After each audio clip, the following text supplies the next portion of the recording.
Hey, everybody. Hi. Hey, everyone. Hello there.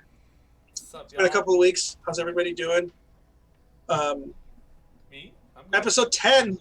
Whoa, episode 10. We've hit double digits, folks. Bring, bring, bring, bring. Which Yeah, seems, where's Womp the womp. button, Steve? which may for some people not be a big deal, but it seems crazy to me. Yeah, That's episode 10. Here we go. crazy. Double digits now. Getting into some interesting stuff. Anybody have like any announcements or anything they want to throw out there before we get started? I've brought in my cat Larry to fill in as Omega. Oh, great. Okay. I mean, that's interesting considering that Omega's a dog. So that's had to have been This is a complicated. role-playing game. I mean, Sure, you play sure. characters you're not used to. Trying to get a sense of what it's like on the other side. Okay. Yeah. I get it. If you enjoy D&D, I know you're here for the Mass Effect D&D of it all, but I also stream on Sundays and Mondays in other campaigns that are more traditional D&D. But I'm stoked and ready to fight some monsters. I don't have anything new, but I could probably figure something out to talk about for a while. But Yeah, I mean, it's just that's fine. If you want to like, I got a new air Make some conditioner. notes. That's pretty tight. oh, yeah, that's good. That's good. That's pretty tight. Just in time for like a week where it was like 60 degrees every single day, No kidding. which honestly was really nice after having like the whole week and a half of like 90 plus degree days. That was not good. Could've come no, with that earlier from But we're dealing with things in a bit more of a frigid environment here in episode 10 of Mass Effect Aftermath, as we have been since the beginning of the campaign on this sort of tundra, not quite an ice world of Omara. It has a spring and kind of a warmer time of year, but it's mostly kind of winter for most of the year here, at least temperature-wise. And in that, it being midwinter here, you guys kind of had spent a good chunk of the last episode trekking across the snow-bound fields, the tundra of Omara, driving down kind of a northeasternly road towards the village of Sarao, where you intend to find and face the Goru Behir, a giant reptilian creature, 12-legged, that has made a lair for itself in the Goru Mountains, which is kind of this mountain range that Port Falstone and Sarao, this village you're heading to, both sort of cradle, or they're both within close proximity to it at the very least. And on your journey through the snow, you were attacked by a juvenile harvester, which you did manage to fight off fairly in fairly quick order after the initial surprise, as it shot out of the trees, crashing through the brush, kind of in this explosion of movement and sound, almost as if it had been lying in ambush for a potential prey. As it kind of catapulted itself out of the forest, it sent your Mako rolling, but with a well-timed casting of Slow Fall from Elorea, she managed to keep all of you stabilized, and the Mako did come to rest not quite on the flat ground, but in a position enough for you, McGowan, where you were able to kind of dislodge it from the tricky angling and the trees and the rocks that had kind of come to rest up against, and began backing up this harvester, this juvenile harvester, attacking your group, kind of slicing at you with its four limbs. It was a pretty terrifying sight, as for some of you more so than others, though all of you did eventually kind of recover from that initial shock. You didn't kill it, but you did do a considerable amount of damage to it, and it was enough to chase it away, its animal fight or flight instincts taking over, and hoping to let it live to see another day, though you had, with the Mac cannon on your Mako, ripped a pretty sizable chunk out of its long neck, and as well as having damaged one of its wings badly with an incinerate.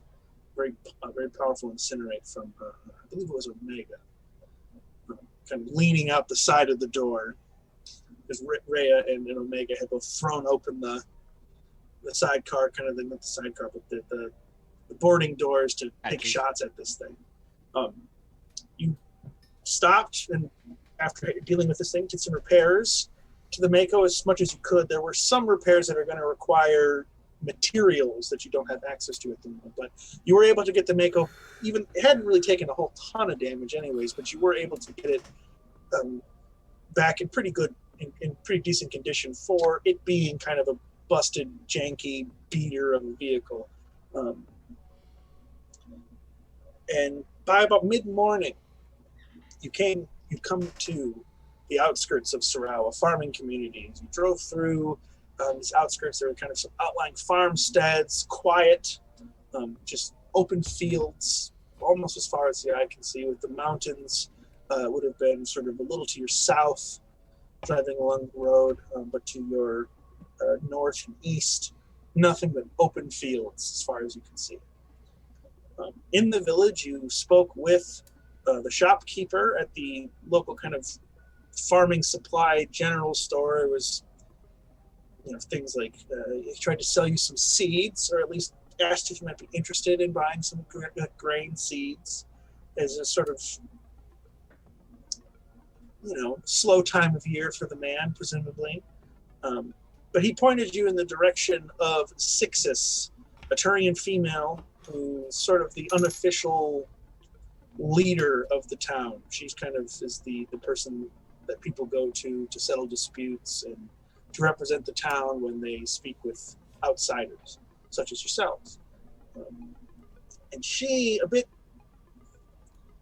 in this sort of very realistic, pragmatic, but melancholic sort of way, told you about the Behir and answered as many of your questions as she could, being very upfront about the fact that there have been other mercenaries who have tried to slay this beast and failed, and that it has been terrorizing them for over a year, close to 2 years, off and on, stealing livestock.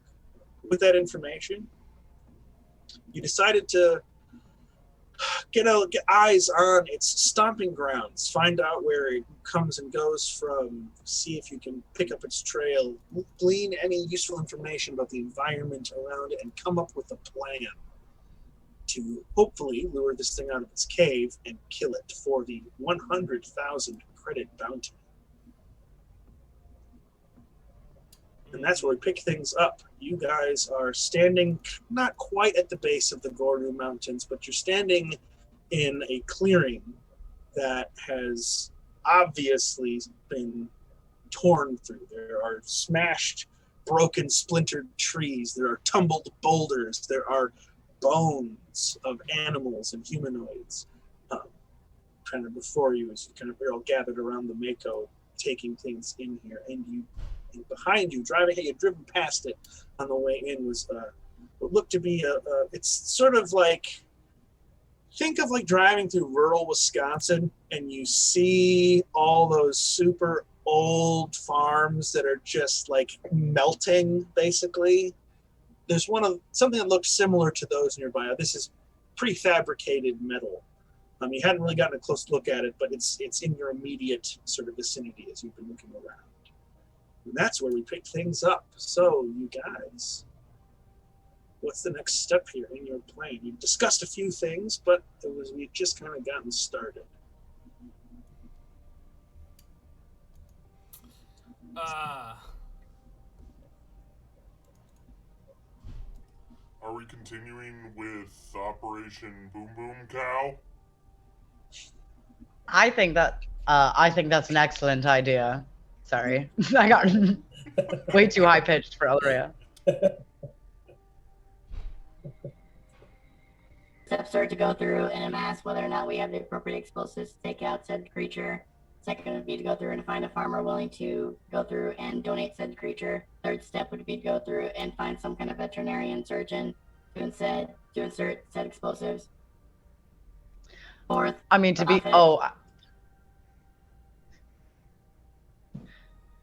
keep forgetting that we're not in like D&D. I was like, we can probably find a stable boy somewhere, like that knows what to do. I mean, And you are- a you town are like in a this fu- is you probably are going to be a kind of stable a- boy. You are kind of in a Stable farming boy. community, so there's probably something similar. Okay, There's livestock Then and stuff around here. So El like, Rey would. we're in Yeah. we're in the future, but you guys are out in kind of a backwater world, so it is a bit folksy. I'm not and necessarily rural. sure we'll have to spring for a veterinarian if we could just find some young, stable person that can help us. Well, as we've been told, the creature shows intelligence, so we will want the explosives to be inserted in such a way that the creature will stay alive, so our target will not be warned. Is this thing similar at all to a cow? Would you even know what a cow is? I'm not sure. I'm very well educated. Well, we've seen these livestock animals. Because you can definitely do this with a cow. Yeah, Like you a guys have stable seen- person can do you this with a guys- cow. You guys have seen the livestock. The Behir, or Behir is what we're hunting. It's the tonal. They're like kind of these No. horned. They're really big. They're like the size of a moose, but they are. They look more like horses or like antelope, and they have horns instead of like antlers or racks of like moose antlers and stuff. But they're very big. You've seen them used as like pack animals, but there are also apparently they have them as livestock. And you even were told that the Behir, when it comes around, often makes off with like 2 or 3 of them at a time. So basically, we'll need to find somebody willing to donate it and all. We need to find some. We need to go through and ask around, see if maybe anybody has any like mining explosives, and then we need to go through and find somebody that is willing to go through and insert this for us. I'm kind of remembering that player knowledge. I'm probably the only person that grew up like near or / on a farm. So Born in Kansas. Well, Garden okay. City. oh yeah, out of character for sure. I was just like player knowledge. I was like, because I'm sitting here like I know exactly how to impregnate a cow. I'm not going to talk about it, but like, Well, but like that's exactly how you would do this. Is like insert a grenade like that or whatever. I have 2 cluster grenades in my inventory. I mean, if we want to, we can gather up our. I bet. Hold on. If we wish to go through and combine our current explosives, I could probably rig them to a remote detonator if we do not wish to find some kind of mining explosive. Because keep in mind, we're going through and we're hunting a Behir, which is big enough to eat these things. So, like, a single grenade probably won't be enough, but a cluster of them might be. Well, I can A make lot of multiple grenades. So we can make like a cluster bomb out of grenades, and that might be enough. Yeah. How many grenades does everybody have? How many Omni I Gel do don't we think I have? have any. I used all my Omni Gel fixing up Mako. I just don't have them. Like I don't. Elleria wouldn't. I mean, like I She's could too get some, I guess, but that's classy. just not. Yeah, I was like, that's just not her style. She has a Grenades are serrating so- gun. Grenades are so messy. Yeah. So uncivilized. Oh, Exactly. goodness. I don't have my thermal gel written down anywhere. It's too much timing Omni involved. Omni gel. Omnigel. Pulling pins, Got some icy throwing hot bowls. with it? It's just too much. Like you might not have any because like Metagel is the one you used to heal yourself. Omnigel is used for like fixing things and making things. I think I Yeah. gave you all my Omnigel when you upgraded my armor. Yeah, I think you bought the Omni gel you needed for those upgrades. And you Yeah. just gave it to Alpha. And I just used them for your armor. Damn. I've But got 2 Omnigel Omni-Gel. is also You can used- break stuff down to get Omni gel as well. Like if you guys found like enough scrap machinery guns and stuff. You can break those down for Yeah, Joe. it's a universal solution, so we might be able to get some from the villagers, or at least Yeah. get stuff. Well, yeah, or I get- mean, or I get think the stuff that I can offer break down. of, sorry, we need to have like a 1 or 2 or 3 of your cattle things, but it's taking way more than that. Like, Well, they've had multiple groups show up to try to kill Like, this thing, and all of them have crap. failed. So yeah, like just let us use your stuff. In that way, I think that maybe the mining explosives might be the best option. Yeah, if they have them, like it wouldn't hurt to go through and ask. If all else, we can use those to make into other things. Sure. So, do we want to stay together and go find a farmer to donate a steer, to go find a stable boy that can go through and impregnate it with explosives, and to go through and ask if they have mining explosives or things that we can use to make this with, or do we want to split up? Maybe Rhea should be in charge of the impregnation portion of the plan. She seemed pretty set on that before. She seemed very precise. It's not that I'm set on it, it's just I know how to do it. I'd prefer not to. I don't like to get my hands messy. All right. Well, we can't do anything. We can't do anything with this unless we get a steer that is either given to us or stolen. So let's do the steer first, and then do the explosives, and then find a stable boy to.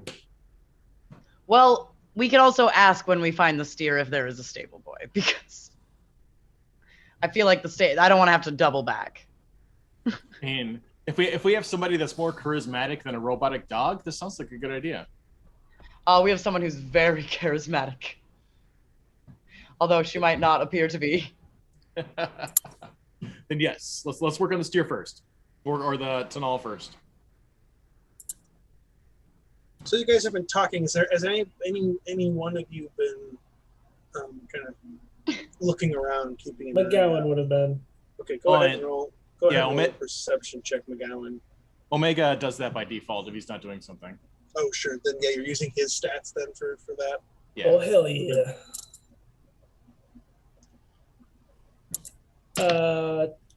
21.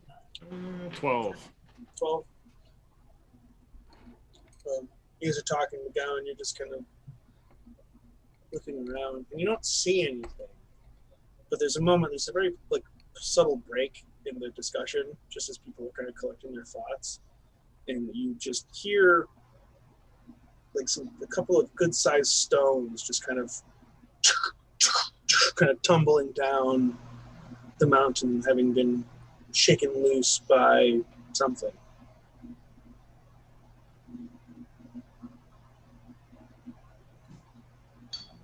The mountain. I'll point that out to the group. And then can I make an investigation check sort of in that direction, see if there's any more? Well, that seems serious. This would have been, you would have heard this from probably about I would say maybe 50 or 60 feet away. Okay. And it was quiet enough where with the conversation, nobody else heard it. But you kind of heard these soft kind of punctuations of stone on stone as they came tumbling down. I would say if you want to make an investigation check, you're going to have to get closer. Okay.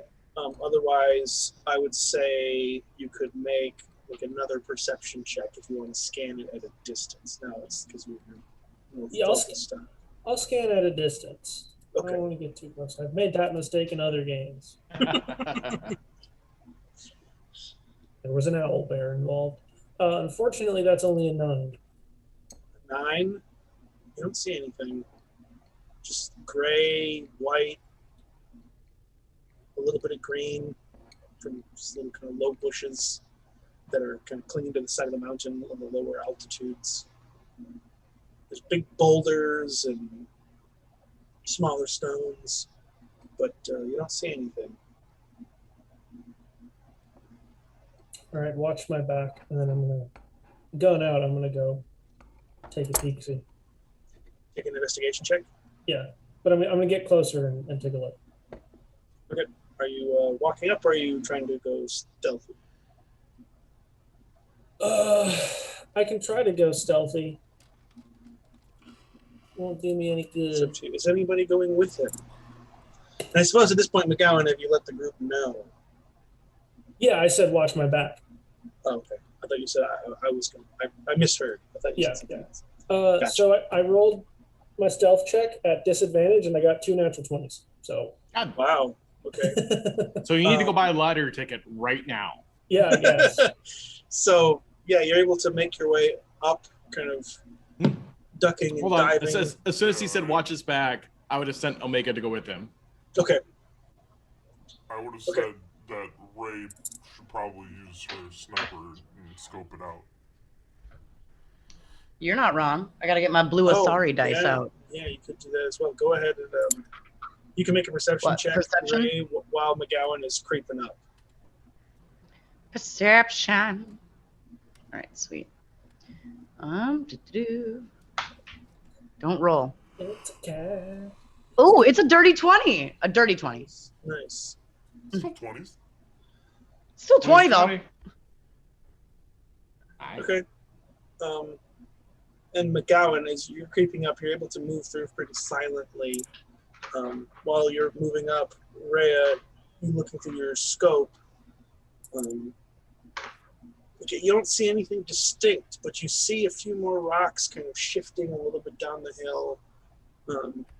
And you, with that high roll, you catch the faintest glimpse of something long and thin, kind of flicking out of sight behind a rock, behind like a big series of rocks, or what looks to be maybe a kind of an outcropping. Does it seem like a few its hundred movement is what's making the boulders fall or the rocks fall? With that roll, yeah, it's possible. Something has to be knocking the rocks loose, and this probably has to be some kind of vibration or something. But you don't see you don't catch enough of this moving shape to get really any kind of idea of what it is. You just think you see this flicker of like something long and kind of a grayish blue. Again, like quite a ways up from you, a couple hundred feet up the hillside. But you don't see As Rhea's like else. peering down her sniper, she kind of relays this information to the two that are still probably relatively close to me. Just saying, like, I think I see something that might be the cause of this, but I'm not quite sure. It's just out of range. How big did it look? Quite large, to be honest. Yeah, it would And have had long. it would have had to have been big enough to be able to see at that distance, even if it was just a little flash.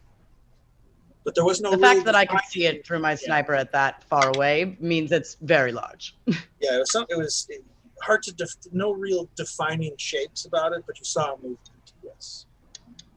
Like I said, I'm going to go through and I'm going to call up a recon drone and start stealthily having it head over that way. Okay. I'm just kidding. Pull up the recon drone stats so I make sure I know what we got here. I'm gonna burn an Omni gel to make a proximity mine. Okay. Oh yeah. That takes a round, right? Just Yeah. one round to do it. 6 Yeah, so seconds. you pull out your Omni tool and activate it, and kind of in the palm of your hand, these micro lasers, almost like 3D print a grenade in the palm of your hand. That's sick. Havocs, man. Havocs make all the explosions happen. Skills. Havoc soldiers, they're crazy good. I have a Havoc for funsies off They're and on pretty home good. games. I am looking for recon drones. I just want. So you're just pulling up the bestiary stat for this, right? This isn't like a special one Correct. on your. Okay. Yeah, no. As for the standard engineer drones are just the same there in the bestiary. Okay. So basically, Great. it's a perception +3, stealth +5, typical drones, immunities and vulnerabilities, and it's got a tactical cloak that allows it to become invisible for a minute that can be used 3 times a day. Okay, are you activating the tactical cloak as you send it up? Yes. Okay, so I'm going to go ahead and make a stealth check. That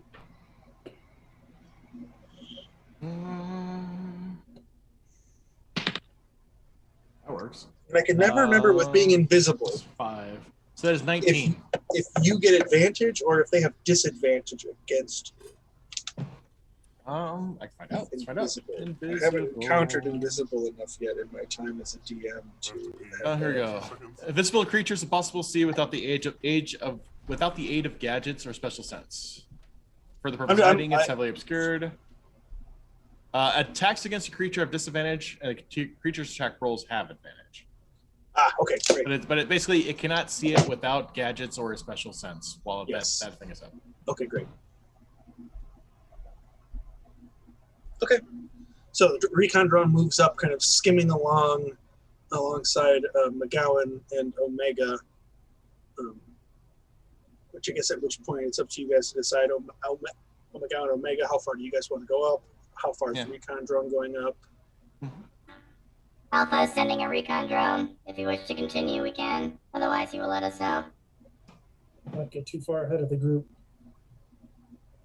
Okay, just want to take some cover and keep an eye on the hillside, McGowan? Yeah. Okay, easy. Yeah. And Omega will stay with McGowan. I'll say since this is a separate activity, if you want to try and hide, make another stealth check. Oh, it's not going to be as good as my last one.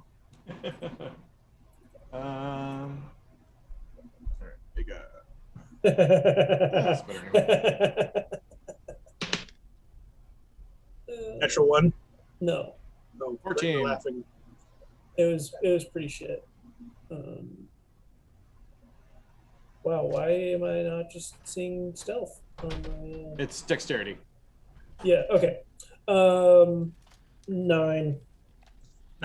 Okay, Yeah. you kind of crouch down behind one of these knocked over, smashed up trees, and they're pretty good size. These aren't like little tiny itty bitty saplings. These are good size, full trees. At least a foot or two in diameter, but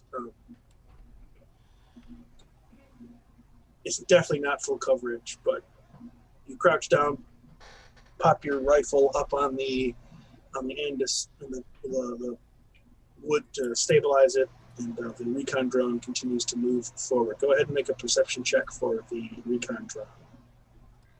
Perception plus 3. Nice. 16.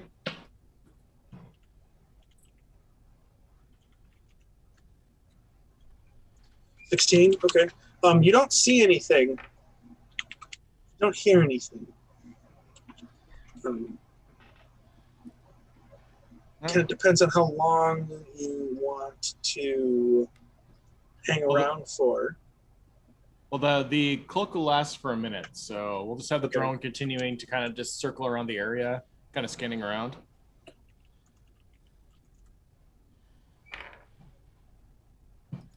Okay. Yeah, you don't. It flies around for the minute the cloak is up. You don't notice anything else. No more sounds, no more movement that you can see, anyways. And you all kind of have this moment where you're all looking up at the cliffside. Torque, are you doing anything while this is going on? No. Torque has been daydreaming a little bit. Okay. He's kind of bored, I guess. Not enough things to punch. Yeah. But the rest of you, kind of looking up at the hillside, all of you scanning it intensely. After a minute, you kind of relax. There's nothing else, nothing immediate. Anyways, nothing comes down after you. No monstrous creatures make an appearance. No more rocks tumble down. And you're kind of just surrounded by the silence of the wilderness, punctuated by the sounds of birds. Looking around the area, my drone has not discovered any additional creatures.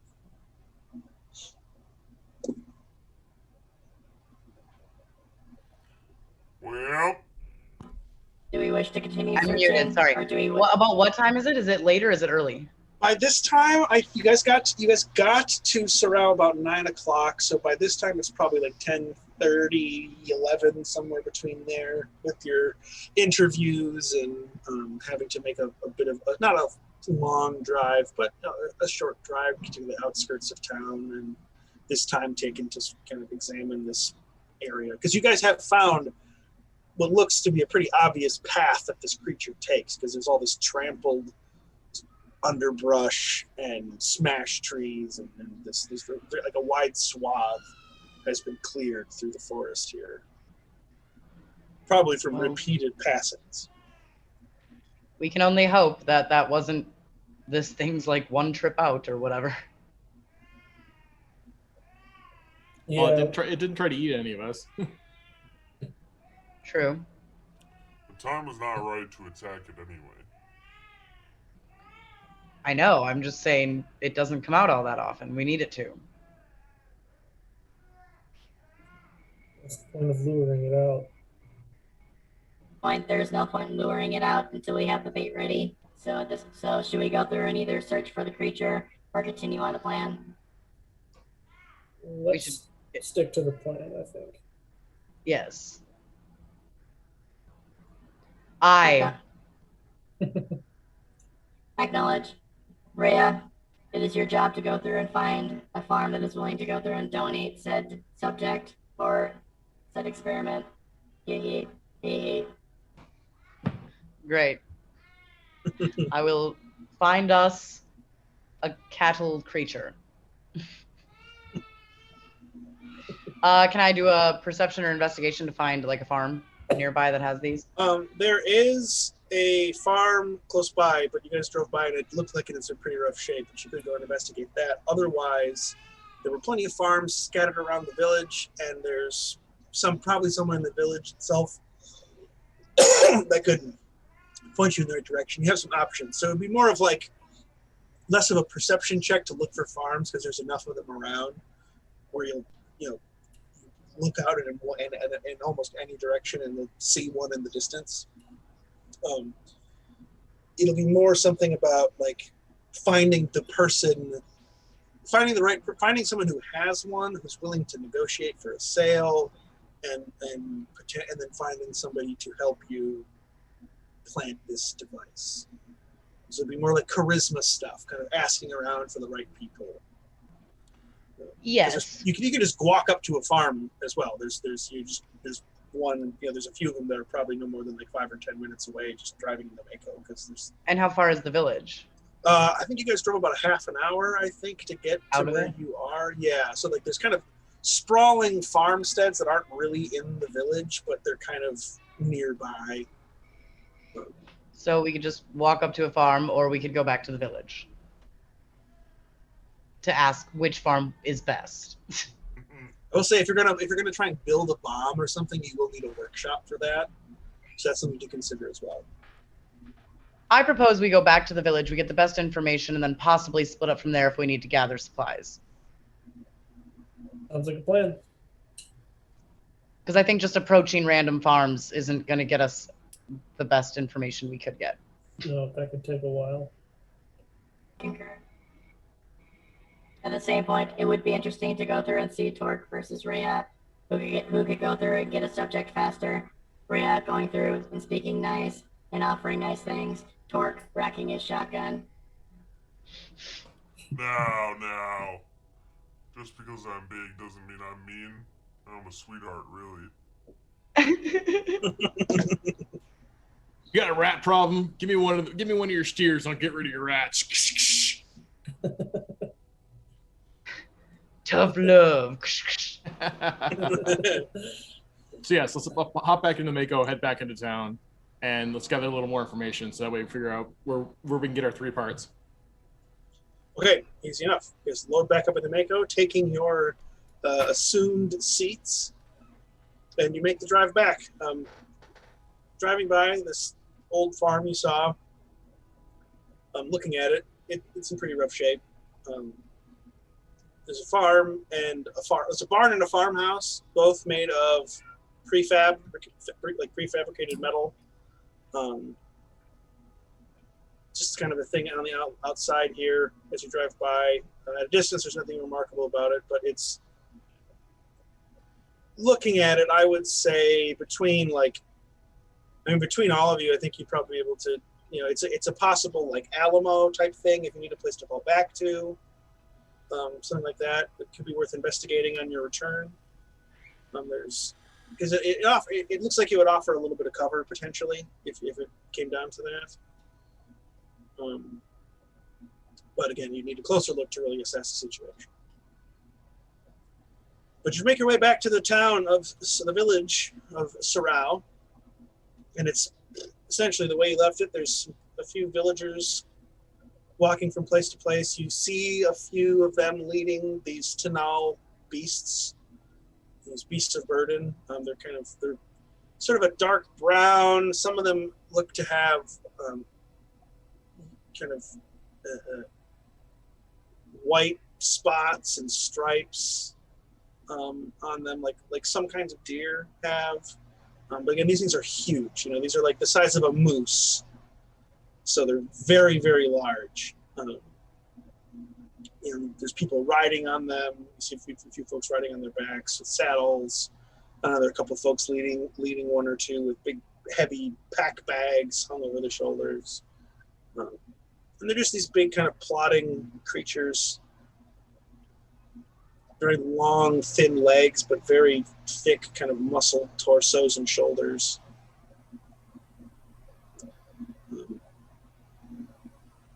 Yeah, but it's up to you guys where you want to begin your search here.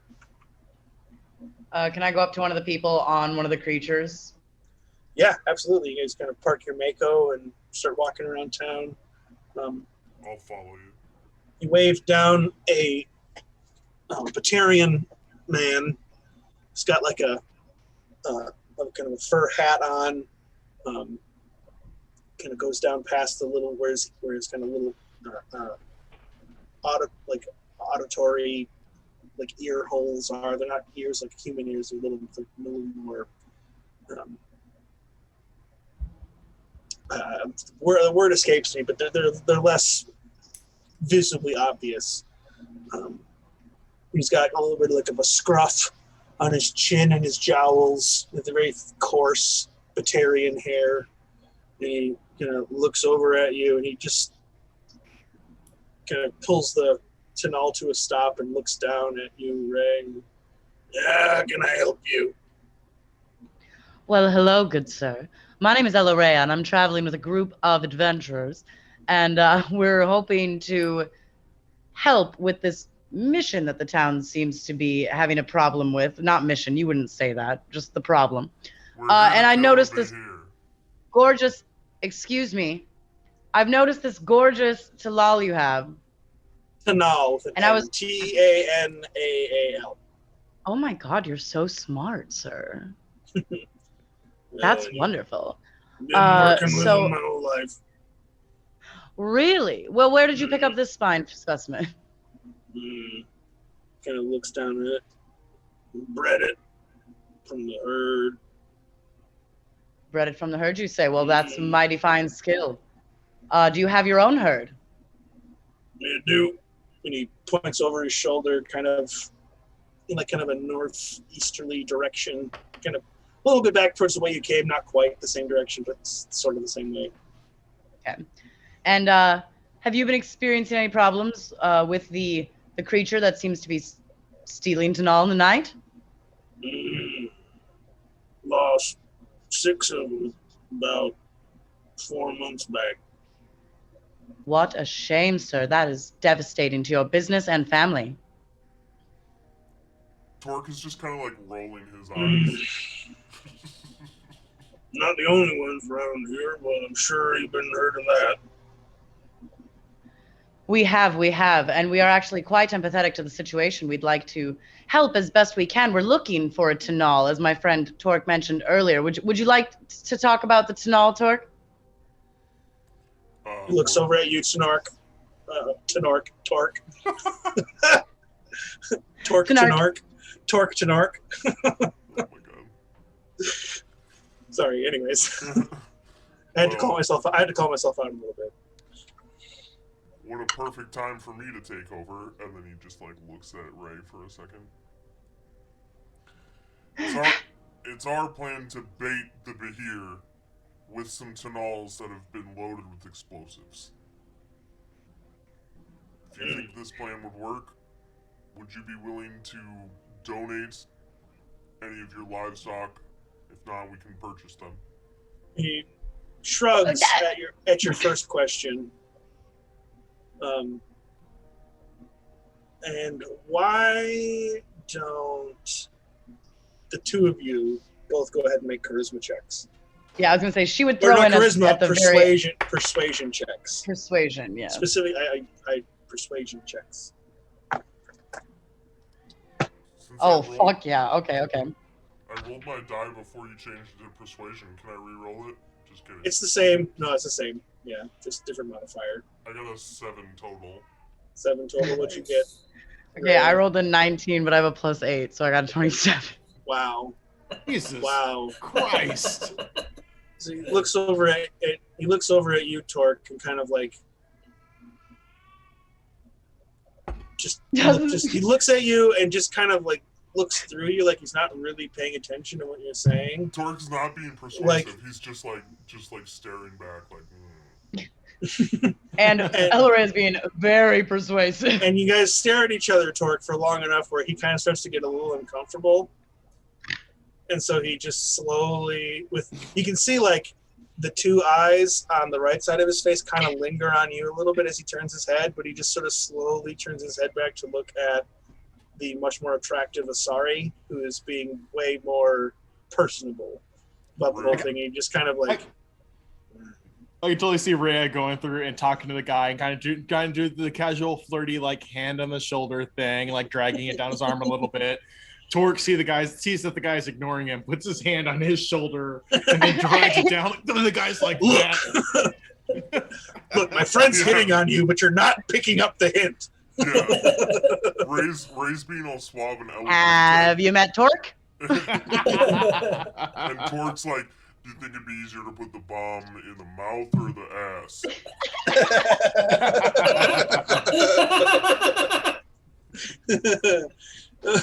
His eyes just keep twitching as he lingers at Torque. But as he kind of turns back to you, Rhea, looking down from his saddle, he says, well, I could probably sell you a couple for 1,200 credits each. They have to be good ones, though. You're not going to sell us your emaciated ones. They need to be well enough to lure this creature out of its cave. 1,200 would give me enough to get through the winter and replace the stock next spring. So, all well. That sounds reasonable. 3,600 for 3. Okay. I will go there. I will go through and give you 5,000 credits if you guarantee us your 3 best stock. He looks down at. Are you in your bipedal or quadrupedal form at the moment? totally quadrupedal. I only go bipedal when I have to.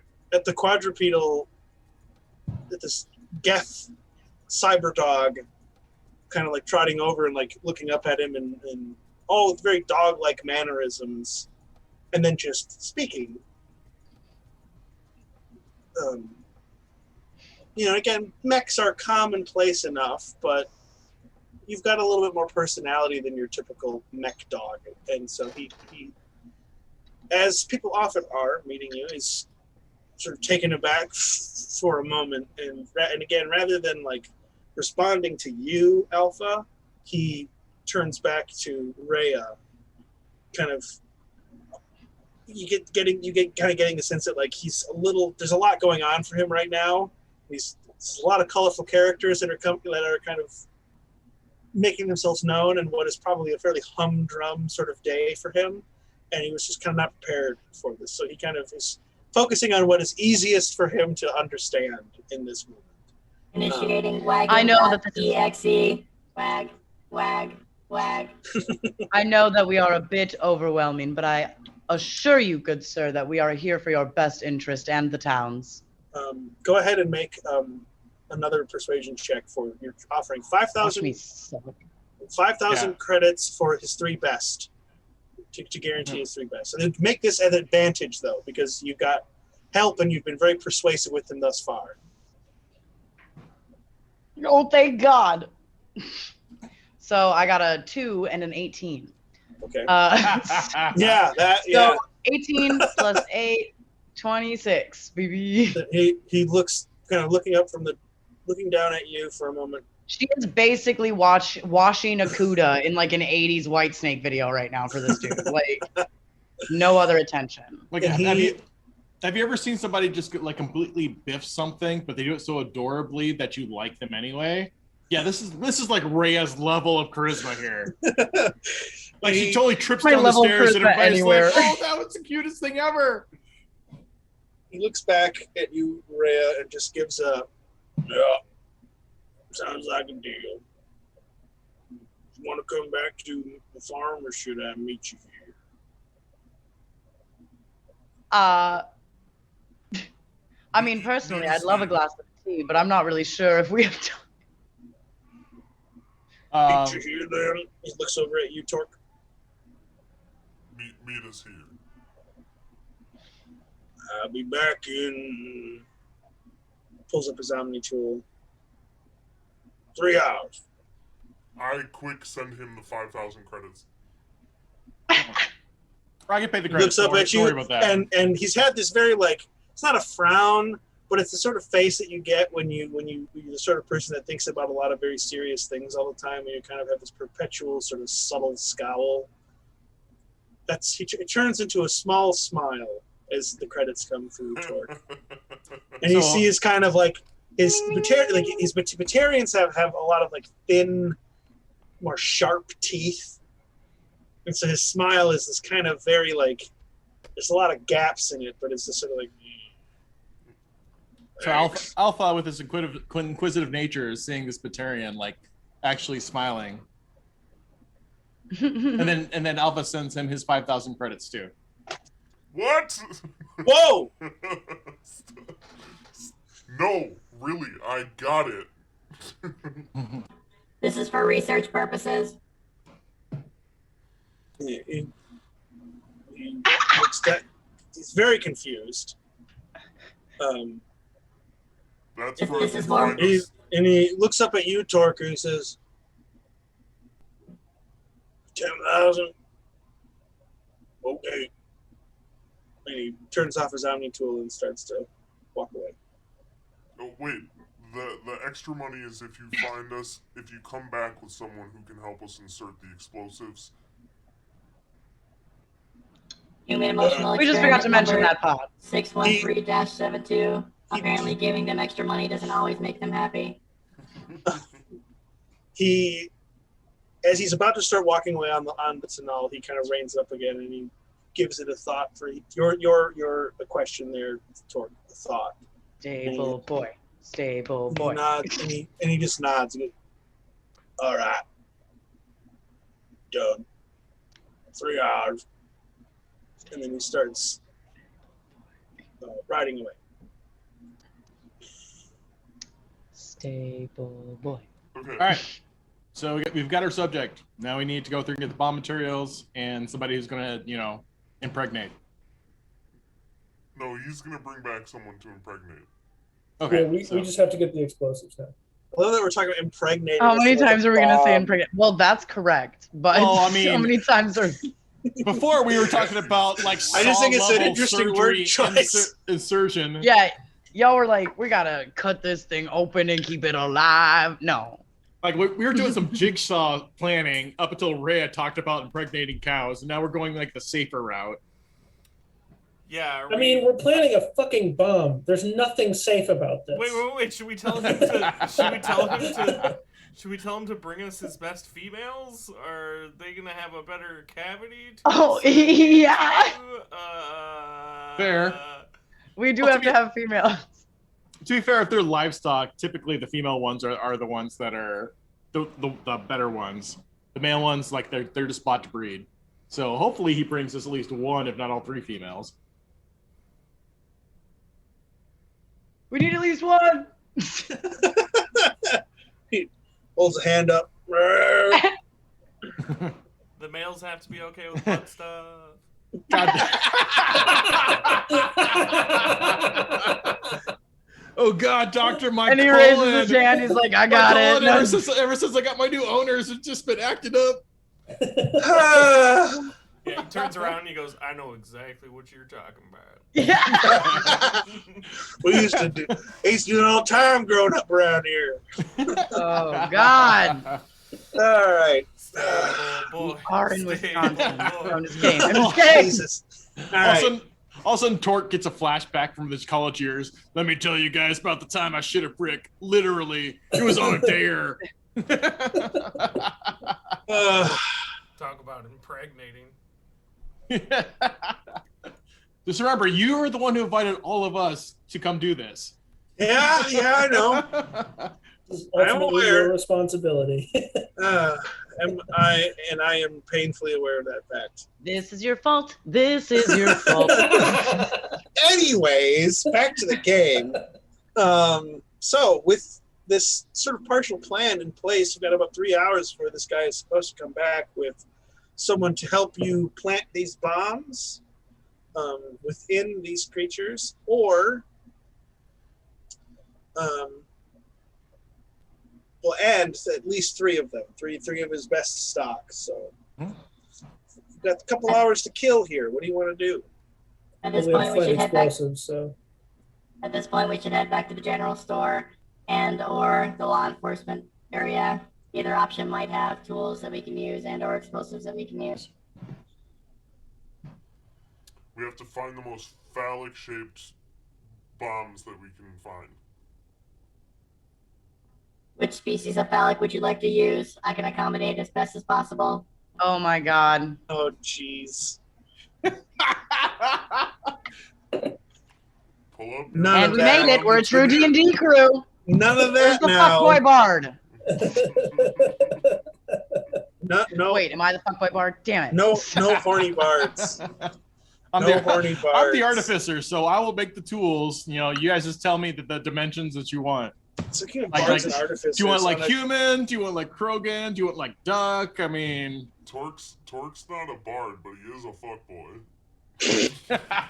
I mean, being a Krogan, that's kind of your default.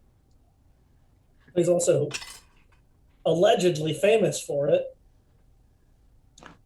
allegedly famous. Allegedly. Yeah. McGowan doesn't know that. To be fair, To be fair, No, you're not. I just think it's a funny way of putting it. Someone is allegedly famous. All right. So do we want to go back to like the general store to see if they have it there? Do we want to talk to like the one person we talked to that was the police or office enforcement? that was just a person, right? We didn't. Yeah, it wasn't like Yeah, law just enforcement. person. She was just it was her house. And she's just kind of she's just sort of the person that speaks for the locals. She's sort of the Yeah. unofficial mayor. I mean, Yeah. we can go back to her. She probably had the best idea where we can get explosives and or Omni gel that we can use for this. Yeah. Plus, we can let her know that we went out and came back and we haven't died yet. I mean, it sounded like that's already a plus.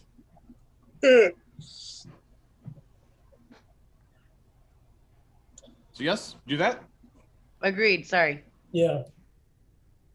All right, Okay. we go back to her. All right, yeah, and she's close by. She's lives right off the town square. And buzz the door. And you see a little monitor flash up outside, and you can see her face. She looks at you and says, you're back. You can't have killed it already, otherwise you wouldn't be here. What can I do for you? Not yet, but we do have a plan.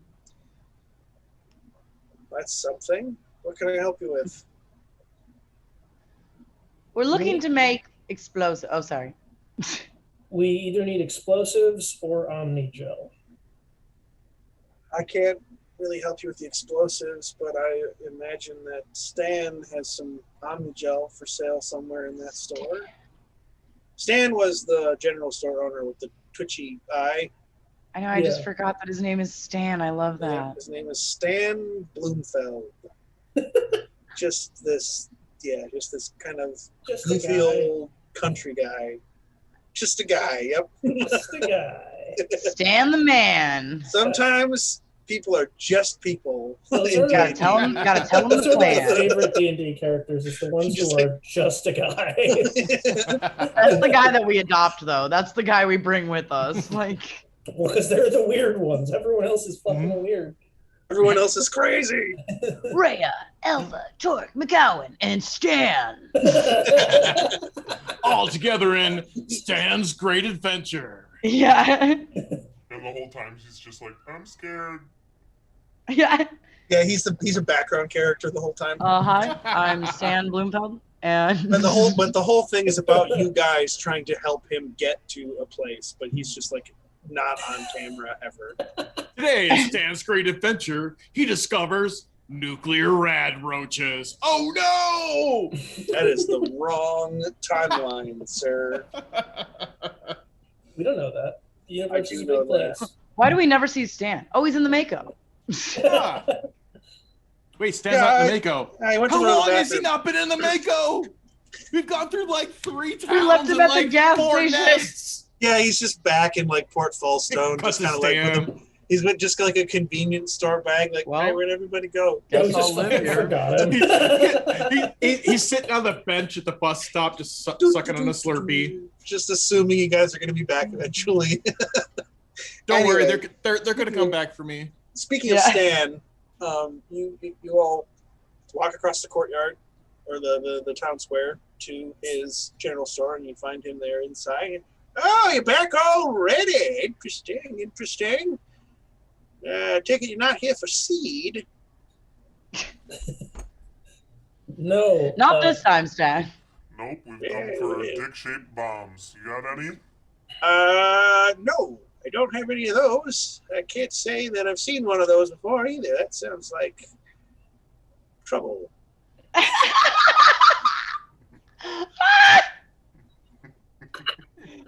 timing.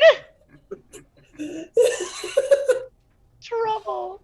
Oh my god. Torque is actually just laughing his ass off. Rhea is going. And then I smack him on the shoulder and say, "You need to get out more." I don't know, like if we end up buying like several blocks of C4, I could see Torque going through and just like rolling them up, putting them down, like making this little circle here, going to the next one, rolling it up, putting it down, making a circle here.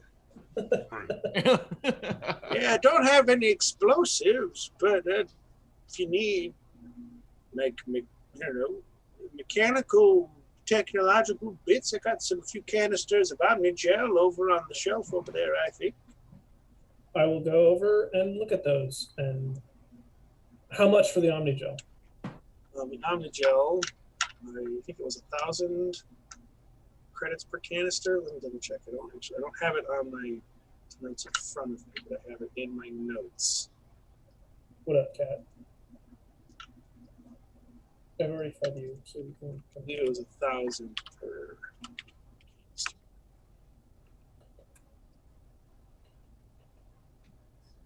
Yeah, 1,000 credits per canister. But out here, since it's a bit more difficult to get, it's probably closer to like 1,300.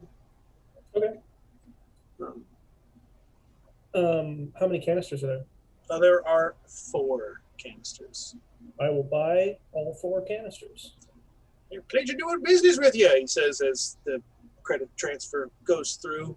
You can gather up the 4 canisters in your arm. And canisters, I think, is like a bit of an exaggeration. They're more like capsules, so they're probably like 2 or 3 inches tall. Like a CO2 capsule for a bike tire kind of a thing? Yeah, a little bigger Okay. than that. But yeah, they're not like big. They're not like giant, like special like. It's not a can of Nuclear. hairspray. Yeah, nuclear to transport cylinders, like crazy, all kinds of crazy stuff. They're just kind of small, little portable, disposable things that you can use quickly and be done with. McGowan, so you are able to make explosives with the Omnijump, correct? Correct. Okay, so I won't worry about it then. Yeah.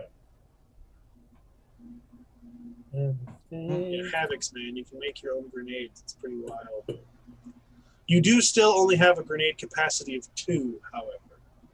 So you have to keep that in mind. If you guys are like experimenting and stuff, we'll be a little loosey goosey with it. But for carrying, like if you guys are gonna use some of these potentially in the fight, you still would only be able to carry 2 explosives per person.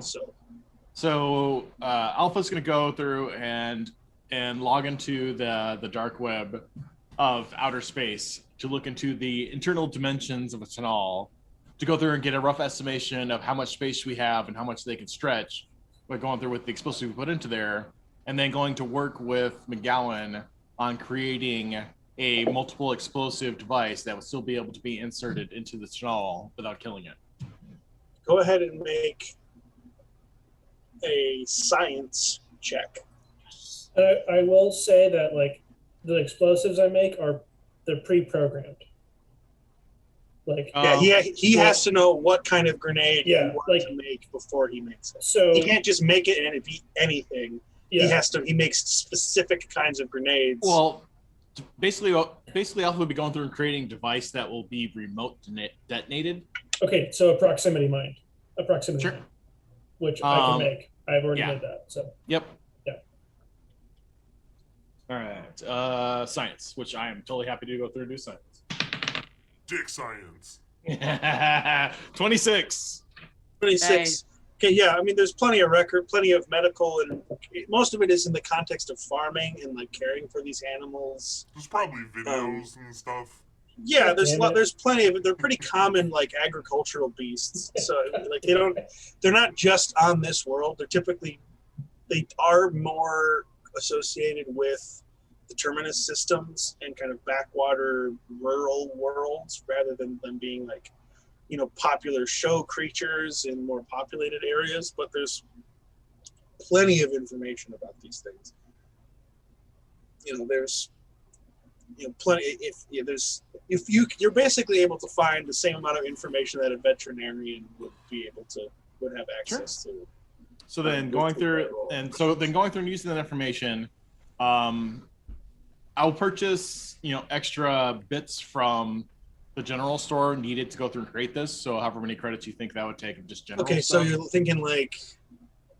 So basically, linking several grenades together into a remote timer. Sure, like a rope or chain or something like that. Sure. Yeah, like the principle of taking like a bunch of grenades and taping them around a bat. Yeah, but in this particular case, stringing them so it's like very cheap. That would be the big thing would be to link them up with the timer, so the wire and so forth to make them all tied at the same timer. I will say we don't need a timer. I can detonate it remotely. I can just say on and it explodes. Okay. Well, that works for me then. You really only well, either way, remote I'm assuming that I will need at least some general bits to make all this, to put all this together versus just shoving the grenades in there. Yeah, something to kind of keep it all contained within a single device. Yeah. Okay. I say the materials required for that would probably run you. It's going to be really cheap. It'll be like 35 credits or something. Because it's typically about one credit or one piece of gold in regular D&D is 100 credits. Yeah. So each credit is like a copper piece. Oh, that's fine. So and enough to be able to go through and do it for the three steers that were coming in, 3 Sonals. Yeah, so that it would be okay for all 3. It would be then 75 for the 3 of them for each one. But yeah, it's buying like little sheets of metal, buying some rope or some string to tie it all together. Adhesives. Yeah. Just kind of small knickknacks and stuff. So it's not going to be too expensive. Yeah. All right. So go through and get all those to be able to go through and tie the grenades together. using the information that I pulled down to figure out how many grenades we could fit together into this and insert it without killing it. Okay, yeah, and that we would have been able to.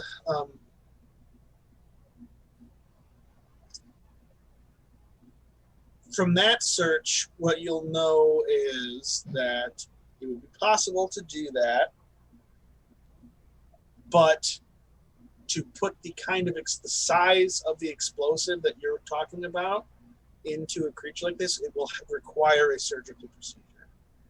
It's not going to be something that you are going to be able to insert or have it swallow or something. You're going to have to cut it open and find a way to make that work, because the devices you're trying to create, like, you're basically bundling up a bunch of explosives. It's like it's like a football. You know, it's like a foot. They won't be wrapped up to a ball. It'll be more like anal beads, because that way they can adjust and move. Even so, you have to think about the size of a proximity mine. It's not like a little thing. It's like a small plate. Oh, McGowan, I didn't realize you were into that kind of stuff, but we can work with this. Yeah, so it's because of the size of the explosives you're working with, bundled together or not, it is going to require a surgical procedure. These creatures are not, at least the cavities in which you're looking to insert these things are not large enough for that to work. Fair enough. After going through and assessing all current data, we will need an actual surgical procedure to go through and insert these into said subject. I mean, I could make just frag grenades, but then we would have to make a timer and all that. I'm able to make a timer if you think that would be easier. If we're going to make a timer, that would require a few engineering checks and things to craft those devices. Make it so that you could trigger the frag grenades, because typically the frag grenades are they're thermal detonators, essentially, from Star Wars. You push a button, throw it, and it explodes.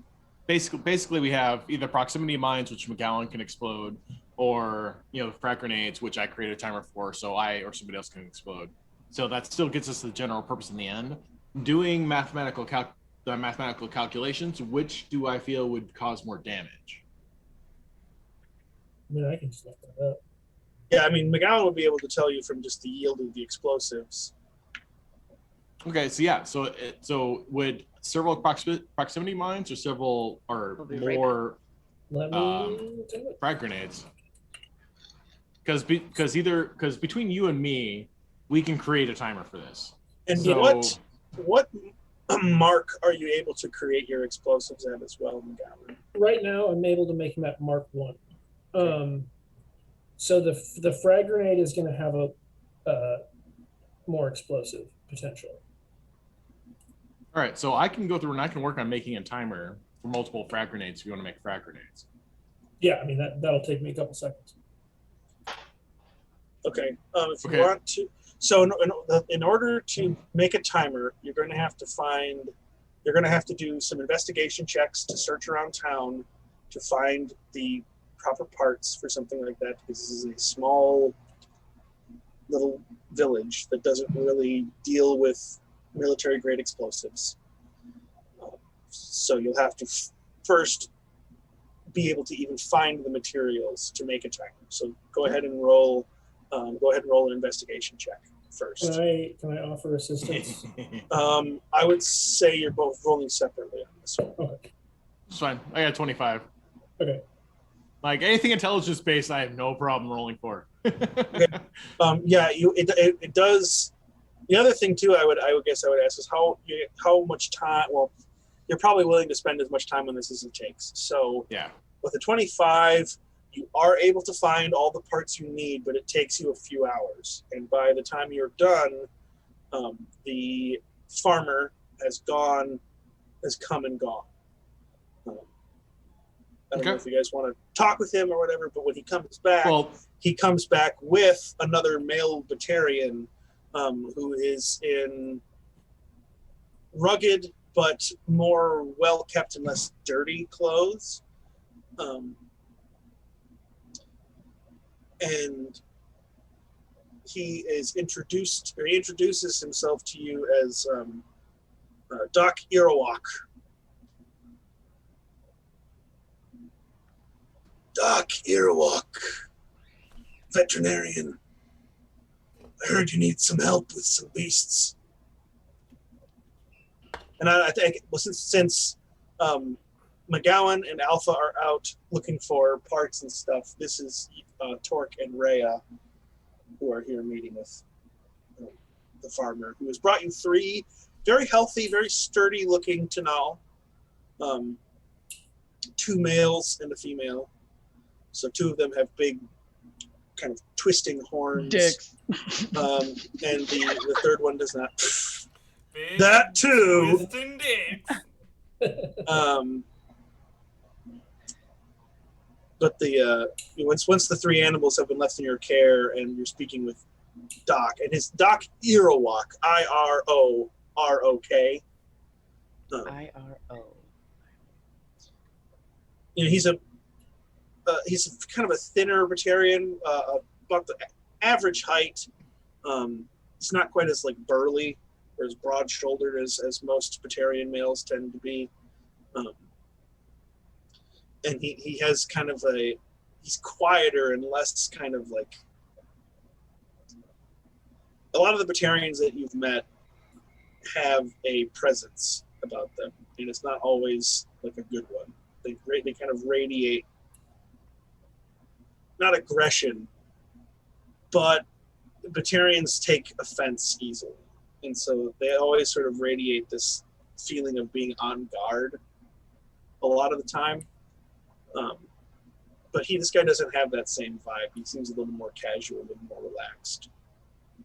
He's a casual Batarian. And you can see his dark brown skin is sort of striped with very faint, pale green kind of accents in places. All right. Well, I just look at him and Say, we need to figure out a way to load these beasts with explosives. Can you help us? I could probably do that, but don't mind me asking, although I think I might have an idea. What's your plan with the explosives? The plan is easy enough. Get the Behir to eat the beasts and then detonate them remotely.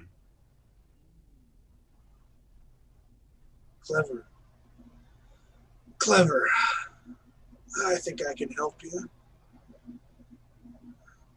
I'll need a workspace. One of the barns around here. I'll leave that up to you to find. But you provide me the workspace.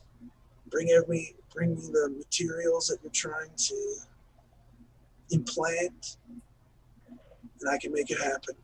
I can even keep these things alive for you. Well, hey there, hi there, ho there, bub. Yeah, I've been doing this a long time. Hello, new best friend. Very steady hands. And he holds out his right hand, holding it flat, and it's just dead still. There is not even the slightest tremble to it.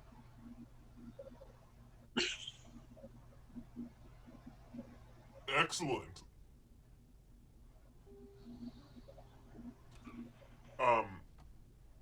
We just have to find the barn. Anywhere with enough space and some privacy will do. Just it's good to have. It's not good to let people see this kind of thing out in the open. It's a bit messy, as I'm sure you can imagine. I did say before I don't like to get my hands dirty, so. Good thing you've got me here to help out with that then. We just have to find a barn that we can use. It's How about can we this get time. permission? Oh, sorry. As you guys are talking, Torque and McGowan make their return after a few hours of asking around town, scavenging the electrical components that they'll need to build this timer for the frag grenade bomb. You need Alpha and McGowan? Yeah, that's what he meant. He just said Torque instead of Alpha. Oh, yes. Yeah, Alpha, excuse me. Alpha and McGowan. Yes. Yes. And then I totally spaced and didn't write it down. Did you say I had 4 Metagel or Omnigel canisters or 7? You bought 4 from Okay. this guy. Yep. I have no idea where I got 7 then. Maybe you have some from... Did you have 3? No. Well, I know that you had some going into it because we both grabbed some. I had 1 left. Gotcha. Because we used a bunch of it to repair the Mako. So then, I mean, if we only have 4, which does more damage individually? Because it's not like we can overload at this point because we don't have enough to make more. What do you mean? Unless, can I search around town to see if I have stuff that I could break down into more Omnigel? Make another investigation check. We can lump that in with your previous searching. If you're asking which does more between the proximity mine and the frag grenade, it's the frag grenade. 18. 18. I'd say most of what people have around here is needed. Okay. And even though it's not necessarily doesn't look like it's in the best shape, it's maintained often. But you would find a few places that would have some that they'd be willing to give you, but then it would necessitate a persuasion check or financial compensation. People are not super keen to part with their possessions around here. That's fine. Just persuasion. So going the compensation route, because because Alpha is a biological experimentation drone trying to go through and focus on the feelings and emotions of the biologicals that Geth do not feel, and to go through and bring back to the collective. Using financial compensation, how much compensation would it take for them all to be happy? Depends on how much you're looking for. How many Omnigel would you like to make out with, ideally?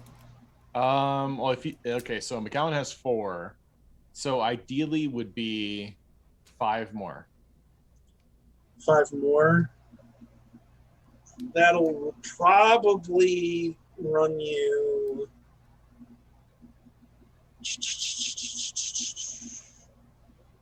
I'll say like 1,800 credits, because it's a lot of scrap and stuff. And because again, so you're looking for 5 more. You're not going to be able to get 5. I'll say you can get 3. Okay. Out of what you're able to negotiate with people. 3 for 1,800. Yeah. Okay, so then I will go through and actually end up paying $4,000, and go through and mark down the reactions of giving them their initial price, and then giving them, double or whatever it takes to go through and get there. As as part of the experimentation to take back to the Gith Collective. Okay. Most people with the offered money are happy to negotiate. It doesn't yield any further materials, but doesn't matter. The interactions are more pleasant. Any initial alarm or off-putness, however you would say that, by your form is eased both by the presence of McGowan and your money. In the presence of money. Human or biological emotional log, stardate 623.245.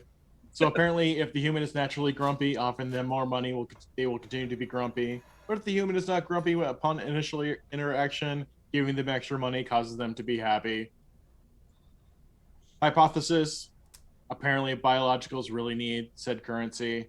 Currency is a powerful tool for the Geth to use. Hypothesis: money can buy happiness. Danger. Right. And that's when the Geth became capitalists. 100. There is more than one. Wait, hold on. There is more than one. Anybody that tells you universe. money can't buy happiness has a lot of money. All right, I'll give the extra 3 Omni Gel that I can manage to wrangle up to McGowan for him to go through and make. Okay. Say go through again. All right, so McGowan, you have 7 now, correct? No, if you bought 5 or 3? 3. 3? Yeah, then I have 7. Okay, so per explosive, is it more effective to go through and do the proximity, or is it more effective to go through and do the frag? Well, if we have the timer stuff, it's going to be so that the frag grenades do 1d12 at Mark 1. The proximity mines do 1d8. So okay, so the frags are still better. So then yes, Yeah. I will still focus on going through, tying them in together. We'll have 1 that we can do with 3 and 2 that we can do with 2. sure, yeah, I think that's Sure. That's good. If you want to make that timer, that you'll need to find a workbench and you'll need to make another engineering check. Okay. Balls. So for the workbench, do you want me to roll for it? Do you want us to go through and role play for it? Role play. Look around town. There was a few people you were gonna talk to, anyways. Yeah, let's go through Tell to McGowan. Whoops, wrong mouse. For me to go through and create the timer, I do need a workbench. We can head back to the owner of the store, Stan, and or the quote unquote alleged leader of the town to see who has a workbench for me to go through and make a timer with. Let's start at the store and go from there. All right. Head on back over to Stan's. Okay. So while you guys, like I said, that was all happening while the other group was meeting with the farmer and the veterinarian. So now all 4 of you have reconvened in the town square with this 5th person, Batarian Doc Irawak, who's a local vet who you see conversing with Ray and Torque. Having just a riveting discussion. So did we find a workbench and did that all work out? You guys had not done that yet. Okay. You guys have just regrouped, and you've got the supplies, but now you need this. Now you need the workspaces, both to make to potentially craft the timer or the remote detonator or whatever it is, and the space for the vet to do his work. Is there a barn around here with a workbench? If you're going to check in with Stan, he would offer you a workbench. He does have one out back. He would point you to. Yeah, I don't use it too much these days, but occasionally folks come by, need to fix up some equipment. Got a little space for them to do that out back. It's, you're welcome to use it if you're working on taking out that monster up in the mountains. Well, we appreciate it, Stan. Yeah, well, if you take care of it, I'll give you a discount at my store. Very much appreciated. Thank you. So Yeah. then- And so out back, there's like a little, he points you out back, there's a little prefab shed out there. And inside you find, it's a weapons workbench, but it has the, space and tools you need to make weapons, to repair, farming implements and stuff. But you're able to find that. If Rhea and Torque are looking for a barn, I would like the 2 of you, please, to make an investigation check, and that will be followed by a charisma check, depending on how well you roll. Ow. 15. Okay. Mine is 14. All right, pretty good. Yeah, you are able to find a barn. You do have to kind of walk to the edge of town, to one of the nearby farms, because most of the buildings in the town itself are houses, just kind of like small residential spaces. But you do find a farmer who does have a barn that he seems to be willing to loan you, but it's going to require a little bit of talking into it. Yeah, well, you can use my barn, but I got to have some kind of compensation for use of my space if something goes wrong. Make a big mess in there. So I don't know what you can offer for that, but if you want to use the barn, I'd like a little compensation if that's all right. This is a Turian. We do understand your need for compensation, sir, and also I guess we just assumed that because this thing is pillaging your town that you might be able to offer us the time up. But I guess if that's too much of an absolutely terrible thing to ask, then maybe we could discuss that. But I do know that, as I've said many times, I don't like to get my hands dirty. So I really don't think I'll be getting your barn dirty either. But if it really is up to so much contentment and if I have disdained you so, then yes, we should talk compensation. Go ahead and make a persuasion check. I was going to say the same thing. I got a dirty 20. He begrudgingly, you can kind of see him thinking, processing the information you're providing, and you can kind of see that he's sort of begrudgingly accepting that, yeah, you're right. Oh, yeah, all right. It's fine. Go ahead and use it. I'll show you out back. And he kind of walks you over. Sir, the kindness of your heart and soul are much blessed this day. As you're speaking, the door closes. And about a minute or two later, you see that the door opens again, and he's kind of got on like a sort of Turian fitted jacket and stuff, and he kind of just walks past and follow me. And he leads you out back. Doc Irawak is leading all three of the Tanal on leads. He shows you to the barn. The barn is like a 40 by 50 foot space. Opening it up, it's empty right now for the most part. There's like kind of various sort of sci-fi farming implements. You see what looks to be like just sort of a transport truck parked off to one side. A very small workbench, not the kind of workbench you need for the timer. This is more of like working on small tools and things. This doesn't have kind of the fancy implements you need to craft and create electronic devices. There's no snow in here, but the ground is mostly either dirt or like kind of old straw. There's a few empty stalls that look like they fit, pack animals, maybe Tanal, maybe something else. Nothing is in here at the moment. But he opens the door and kind of shows you and kind of gestures. All right, it's yours. You can use that however much time you need. Just let me know when you're done. And he walks back to his house. The doc kind of steps forward, leading the three big beasts. Yeah, this will do just fine. So do just fine. And the whole time he's been with you, you've seen he's had a small bag, and he kind of leads the Tanal each into their own stalls.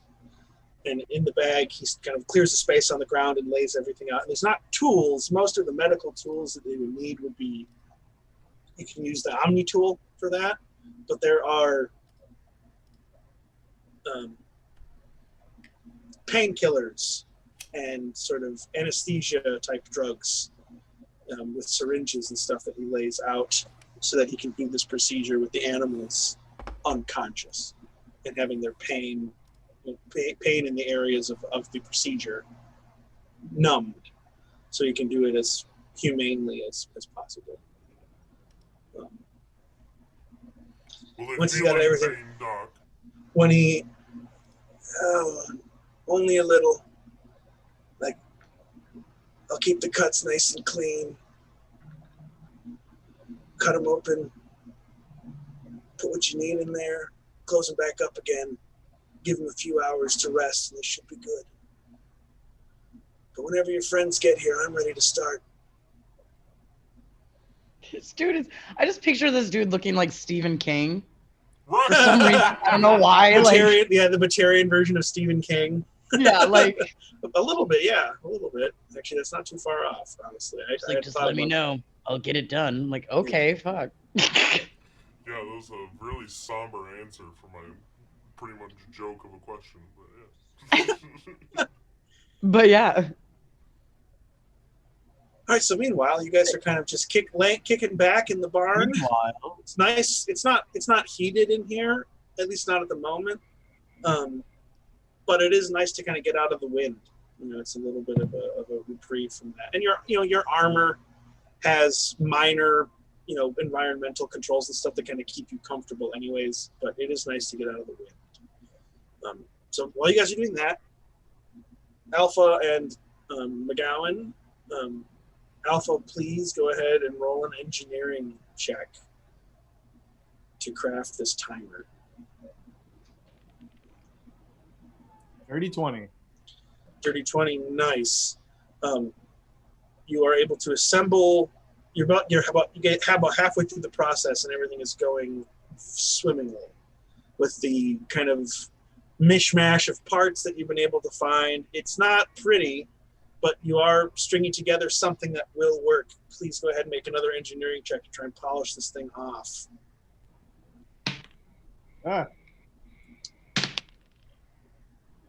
21. 21. Easy enough. Continues to go swimmingly, and we'll say after about 2 hours of hodgepodging these parts together, you are able to craft a detonator. It's more of like, it's almost like a, I don't know, I'm trying to think of a way to describe it. It's not like a little, nice little boop, little hand detonator. It's kind of like a thing with a big button on it. You kind of had to like A big red button. smash all these parts together, and it's this sort of irregularly shaped. There's wires hanging off of it, exposed circuitry and stuff, but it'll work. You run some preliminary tests on it with your Omni tool, and you are confident that this device will work as intended. McGowan, whenever you want to make your bombs or your grenades, it's an easier process for you. It's an automatic. It's automatic, and it takes 6 seconds to make a grenade. So you're able to do it. Your side of this process is much easier, and eventually you guys are done. Torque and Rhea are, you don't know where actually. They wandered off to go look for a barn. And at some point they may have radioed you. I don't know if you got how in contact you guys have been staying, but by what is probably 3 or 4 o'clock in the afternoon, you have everything assembled and ready to go. The last step is going to be reconvening and having Doc Irawak perform a surgery. But before we do that, I need to run to the restroom very quickly, so I'll be right back. Talk amongst yourselves. All this talk of explosives going into uncomfortable areas has caused him to, need to excavate. He's got to move that feeling out. Yeah. So This is a very long time spent trying to put a bomb in a cow. This is true. It's a delicate plan, though. They do have to stay alive. I mean, it is That's kind true. of fun that we're doing like a big intricate plan when most people would just be like, we run at it. Like, so I punch it in the face. We do. I punch it. We do. Are you have gonna to punch figure me in the out face? A plan B, though. We have not talked mean- plan B.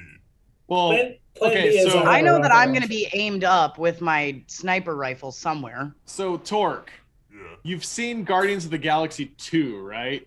Specifically the intro, right?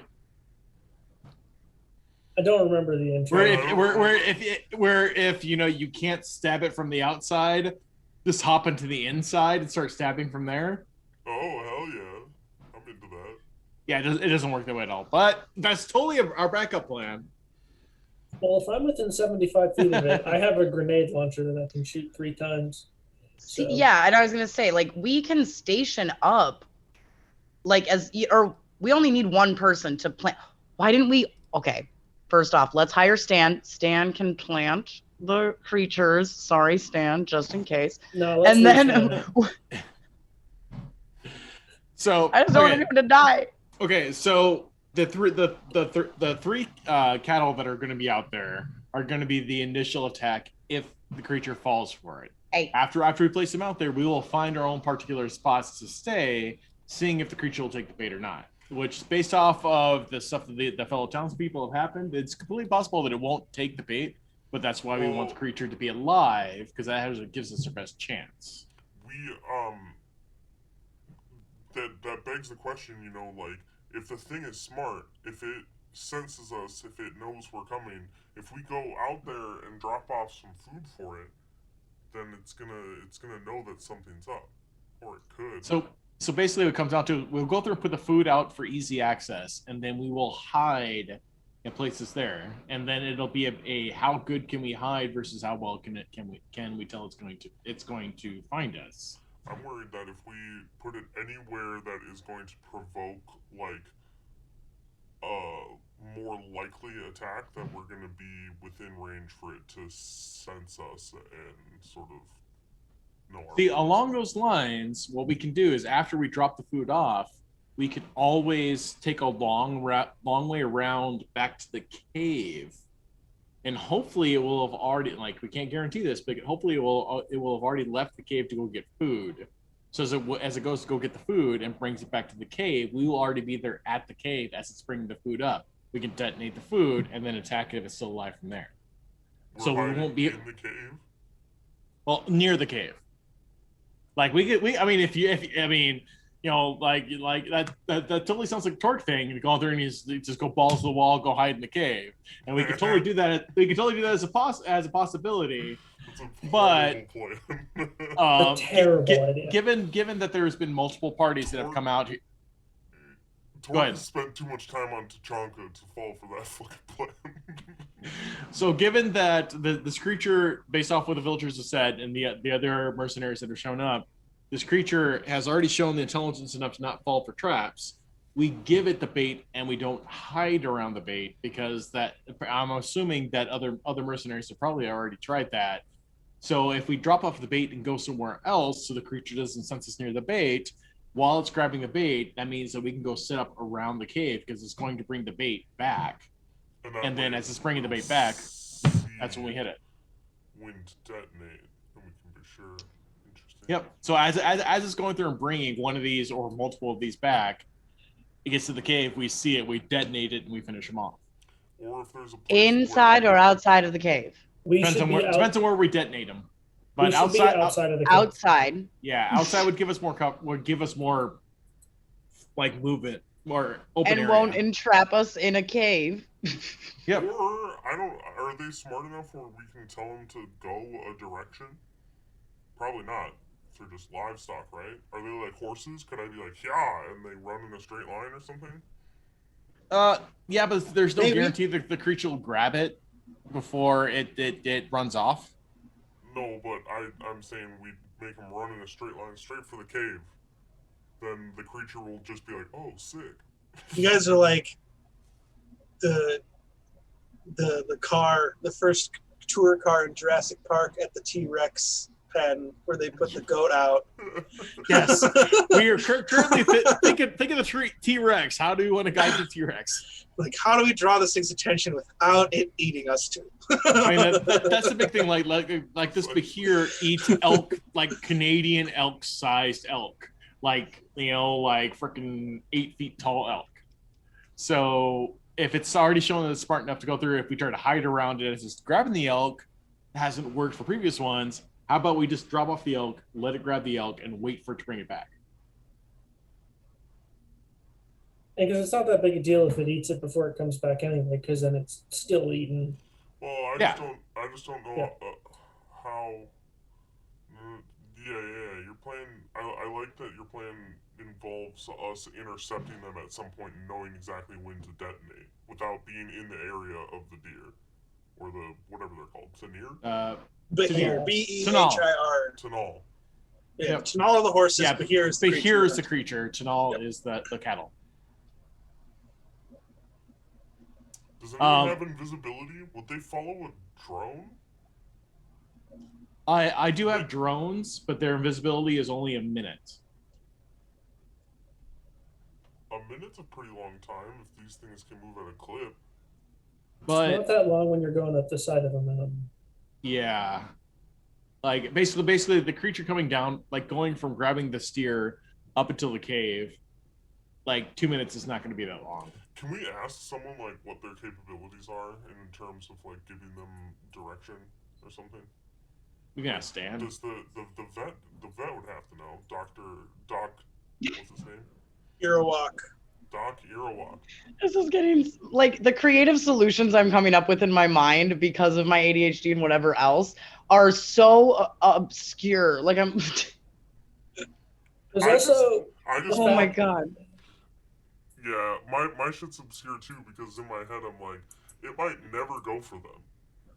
Like, it might just like, if we don't put them in the right place. I'm sitting here then like, it might let's go never get a for them. Tanal call, right? Like a duck call, but it's a Tanal call. We keep them unconscious. We do the thing like the Romeo and Juliet. We have the vet keep them unconscious until like they're gonna wake up in about 10 minutes maybe, and then we do a little Tanal call. We get them to kind of like, what the fuck? They're groggy as hell, and then this thing comes out. Now we know exactly where it's gonna grab them.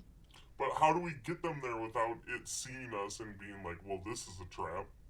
Well, we did pass that rundown farm that was pretty close to where the cave was that we were exploring around. Yeah. So Yeah, we were could, exploring like, where we saw it, leave and we them up passed in by that there, farm on the way. in the so that pen. would probably be the best spot to leave it. So it really comes down to is like if we put them there for it to come find, which is pretty much the closest relatively spot to leave them. Do we want to still stay around that area for him to find it so we can detonate it, or do we want to meet it somewhere else? here's the Question, thing. quick question for you guys. Are you guys having? I know you guys are talking like for the ease of the conversation. You guys are speaking out of character, but are you having this conversation in real time as well? Yeah, I suppose we are. Yeah. Okay, I mean, just our characters would need to talk about this. Yeah. Yeah. Yeah. So okay.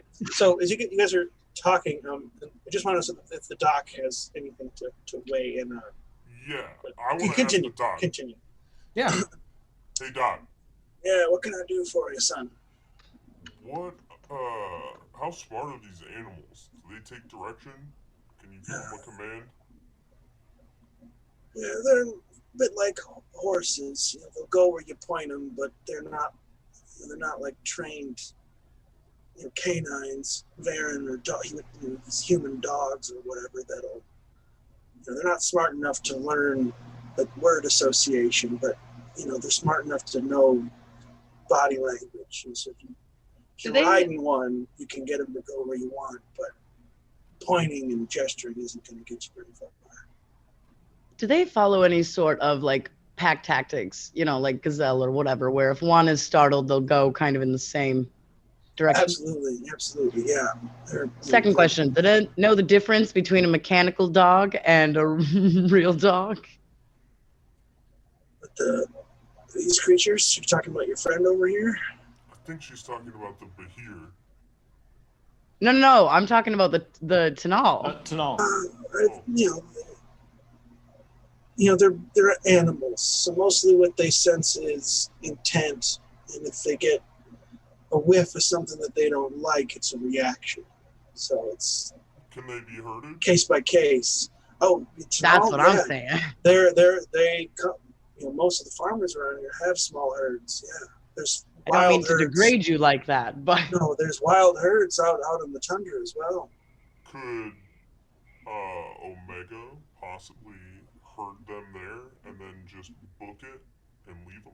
that's what I meant by didn't want to degrade you like that to making you be a herding dog. But Well, it's that is a possibility, but that also notifies the creature, which has shown very intelligent capabilities, that we are purposely doing this. Is it smart enough to know that Omega's not just a dog? I can't speak to that, but I will say, keep in mind that I personally have not had any encounters with the creature. I've been present to help tend to wounded animals after the fact, but They say that this creature's smart, but I guess try and keep in mind that it is still an animal. That its instinct is probably going to direct it more than any kind of intelligence. Maybe. I don't know for certain. My expertise lies in the area of livestock, primarily. Not wild monsters, but So in that even way, smart animals. Even smart animals succumb to instinct. So if it looks like a dog, then it might be a dog. Or if it's hungry enough, put out food, it may come either way. Okay. There's a lot of what ifs, but I think it's listening to you all talk. There's a lot of what ifs in this situation, but at some point you'll have to take some action because you could spend all day asking what if. And right when he says that, he stabs into one that's an all side and like cuts it open. He doesn't just cut it open, but he injects the first one, or he injects the first one with the painkiller, sleep agent. He does all three of them first. He doesn't do one at a time. He knocks all three of them out at the same time. Fair. Um, So, but you folks will have a few more hours to keep planning. He kind of gets down on his knees and cracks his knuckles and punches a few buttons on his Omni tool, and you see out of the end of it this tiny little like laser scalpel sort of like kind of form out of the hard light, and he starts to make the first incision, cutting to the chest, kind of the underbelly of the creature. All right, so Torque, what's the big reason that you wanted to run towards the cave? Oh, I was just wondering if we can get them to run in one direction, then the Behir will never see us. If we can get them to follow a command, then we can be far away when. And that would just guarantee. I'm afraid that if we just leave them somewhere, that the Behir would never go for them. Out of character, real quick. Yeah. Maybe that's not very like playing a game mentality of me. But No, that's fine. That's totally fine. But there is a point where, like, no matter what plan you go with, there's going to be unknown variables. Fair. But so you're worried that he won't go after them if they're by themselves, but he'll go after them if they're running away? No, running towards the cave. So don't you think that he would be if he's intelligence, more suspicious if his food is running towards his home than something he has to go out and get? I don't know. I figured if it didn't see the reason, then it might just assume that they're lost or looking for shelter or something. Fair. Totally fair. But I don't think Torque is even smart enough to have this conversation, honestly. He would just be like, whatever plan, man. So I'm sure there's probably cattle on Tachanka too. So like he might have had experience with it. Well, Tachanka, it's not really 300 years later. It's probably a little bit different, but the planet has been devastated environmentally so many times that they don't really have traditional farming or like herding stuff there. Tachanka, until very recently, and it still is in many, many places, survival of the fittest. You are living out, even with the genophage cured, the Krogan people on their homeworld are still living out of the ruined husk of like two prior Krogan civilizations that they're slowly cleaning up, and they are slowly reintroducing plants and other things into the environment. But terraforming is a very slow process, and Tachanka has been brutally devastated by self-inflicted nuclear war and all kinds of other. Yeah, can I roll like a nature check about like having grown up on Tachanka, would I like have some sort of like? Just make a wisdom That's- check because there's not really there's no nature stat unfortunately. So go ahead, just make a regular wisdom check. Yeah. But yeah, that's it would, good, I would say this would be like sort of you're pulling from your catalog of knowledge about the way predatory beasts behave because there's a ton of those on Tachanka. Right, or like if that would grant me some, assurance in some sort of fact. Sure. Yeah, absolutely. Fucking 14. 14. There's a kernel of truth to what the veterinarian is saying is that even a smart animal is an animal. And if this thing is hungry enough, it probably won't matter how the Tanal arrive as long as it doesn't sense an immediate threat. As long as you would think that as long as you guys aren't like parked right there, if you can hide well enough and keep the Tanal kind of where you want them to be, that's probably going to be the best. It's probably going to be like the smoothest way this plan could go. You're not going to be able. There's not really going to be a way to like know for sure how this is all going to play out because it's in your experience hunting in the wastes of Chanka, hunting large predators is really fucking dangerous and really unpredictable. But the plan that you guys you get the feeling that the plan that you guys have in a general sense is it has a lot of potential to work effectively. It would just be you think it would just be a matter of timing, really. Like how long can you kind of keep the Tanal where you want them without revealing yourselves until this thing emerges. Yeah, Tie the legs together. Tie him to a tree or something. Can I ask the doctor? Have the townspeople ever used a plan where they've just tied up the Tanal and had the animal come eat those instead of the others at their homes? Few folks tried that on the outlying farms, but I don't think it ended well for them.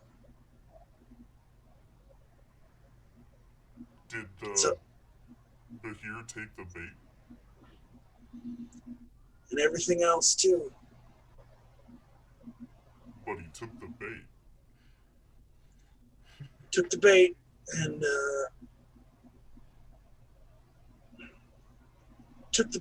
but it was kind of like what you're trying here.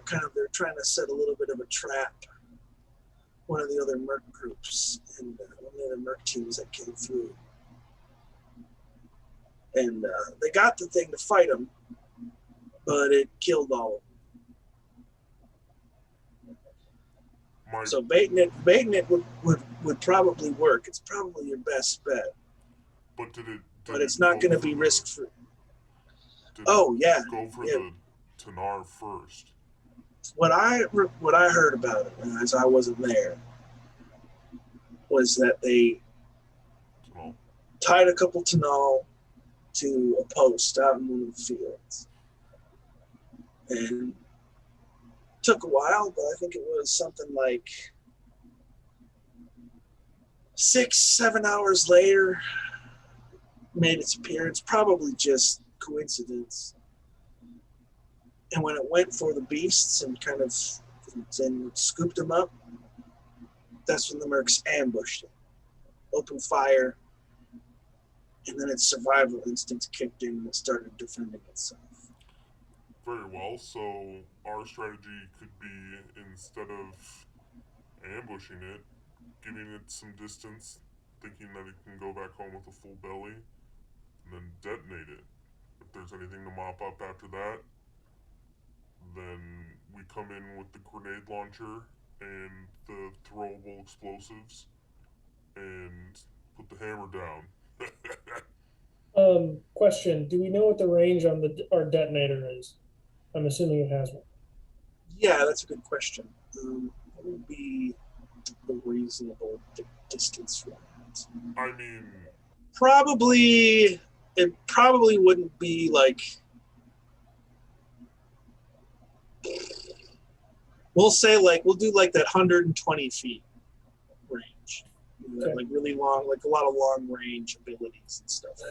So then it ties into, do we want to detonate and ambush it at the point where the cattle are at? Or do we want to detonate and ambush it at the cave where it's eventually going to go back to? I think for the city's sake, for the townspeople's sake, we should let it go back home. I mean, but we don't want to fight it at its home. So maybe somewhere in between. It also we can, might well, we not can fight it just go before home it gets after to grabs its home. three. It might. We take may not more. want to. What? Like it might not just grab these three and peace out. You know what I mean? Yeah, is that Fair. enough to satisfy it? I'm asking the doctor. On the past, it's taken away 2 or 3 at a time, of course, but I can't speak to what it eats when it's not pillaging from our local people. Has it made multiple attacks of 2 or 3 in a day? I don't believe so. It usually seems like there's at least a few weeks between each attack. I think it seems to me that it probably only comes down from the mountains and out of the forest when it really needs something to eat. But I don't know if there's a way to predict that at all. So this rundown farm seems to be one of the closest sources of food for it to get to. So if we lay food for it, it most likely will go to it because it is a close food source.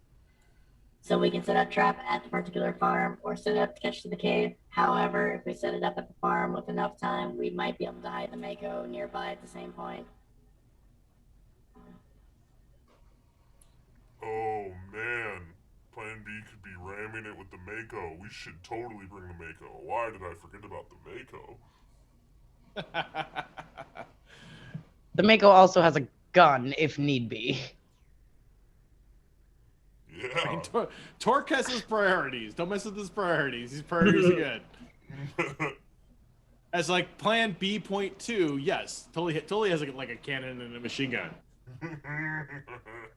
So if we go through, if we set the Tunal and talking in character, just saving the voice at this point, set the Tunal at the rundown farm, which is a source that's near to the cave. We could go through and we could set up hiding spots around that point, which apparently seems to have worked before. They just were not able to take it down after hiding. However, we do have the advantage of setting the bait that explodes that was probably not done previously. And after the bait explodes, we can go through and we can attack from there, including, if we are good enough, hiding a Mako near enough by that can rush in to go through and help out with its cannons, machine guns, and ramming. Well, I do wonder if maybe we could go with a plan where we set up the bait at the farm and maybe leave Omega in hiding there.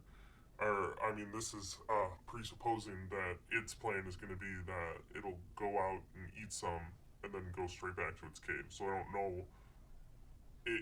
My plan presupposes that, but we could plant the bait and then do a wide circle out to the other side of the cave in the Mako, and then sort of come down. Well, the other way.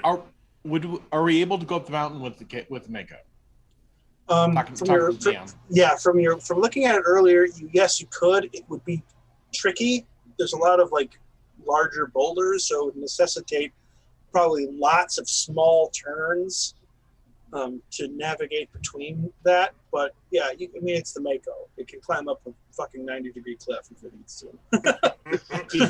It didn't all. But yeah, you in, could. so... But it would probably be kind of slow going. And the other thing is, you guys don't actually know where the cave is. You've not actually seen it. Yeah, we have a general idea. So probably if we want to use the Mako, the farm will probably be the best place to hide it.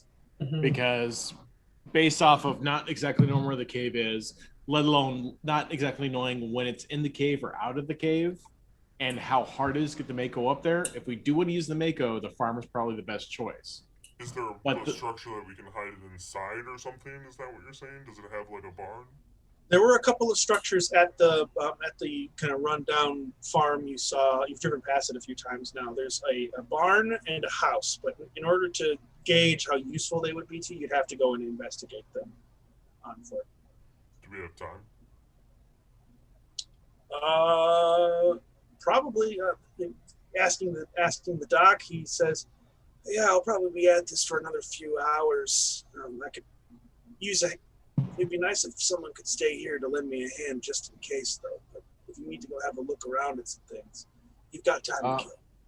So Alpha will go through and shift into bipedal form, and I can assist you with any particular biological surgeries. Omega, Guardian Protection Alpha, or Guardian Protection Program, McGowan. Roger, Roger. and then Omega will go through and just stay with McGowan, so that way Omega and Alpha can just communicate with each other if Okay. there's something that pops up. Okay, so you're staying with the doc, and the rest of you are loading up into the Mako to go and drive back out to this farm, which is going to be, like 25 minutes away. Cool. So, yeah, the three of you plus Omega hop back in the Mako, make the short drive out to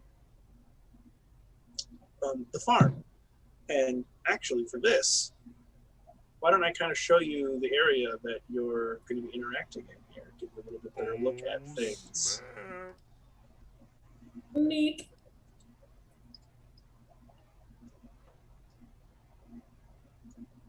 Get things kind of set up here. Just going to put a couple things down. Put the things down. Put the things down. Down. Okay, and I should.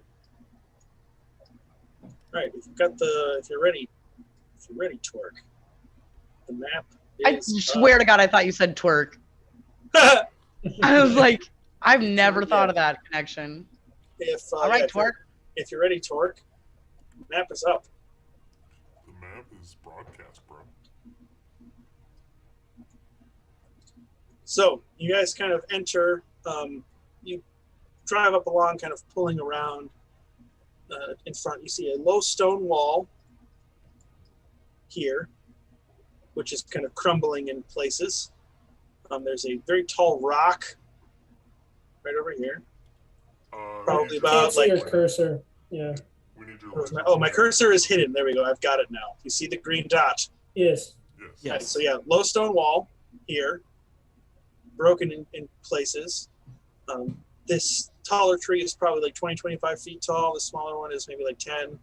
There's a couple of these big rocks out here. This larger one is probably like 12 or 15 feet. There's a very run down looking old kind of cargo truck off to one side with looks like a tall kind of fuel cell, like, refueling station nearby.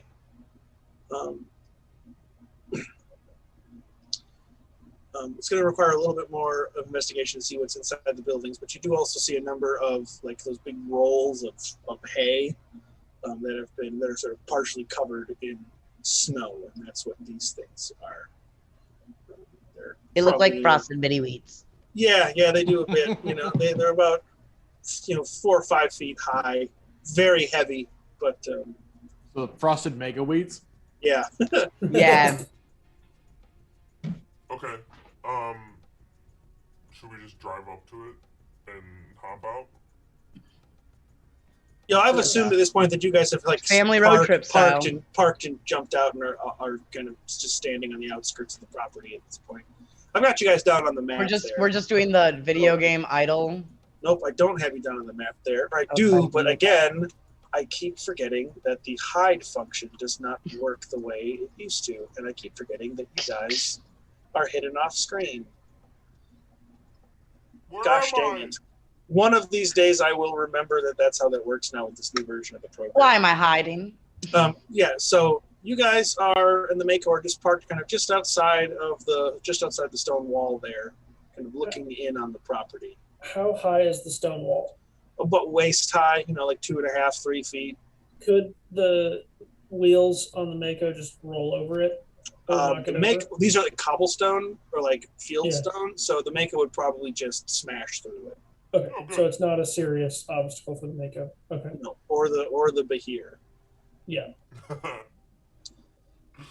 But it does look like it would also offer like decent cover potentially. You know, it's Does it look like it could fit in either of those buildings? the Mako. You would have to go and get a closer look. Okay. I shall walk Right. over there. All right, so I don't really need to move you guys around too much, but yeah, the group of you guys all kind of start wandering around into the property. How do you guys want to divvy up the investigations? McGowan will check the house just to see, you know, what the inside looks like. Okay.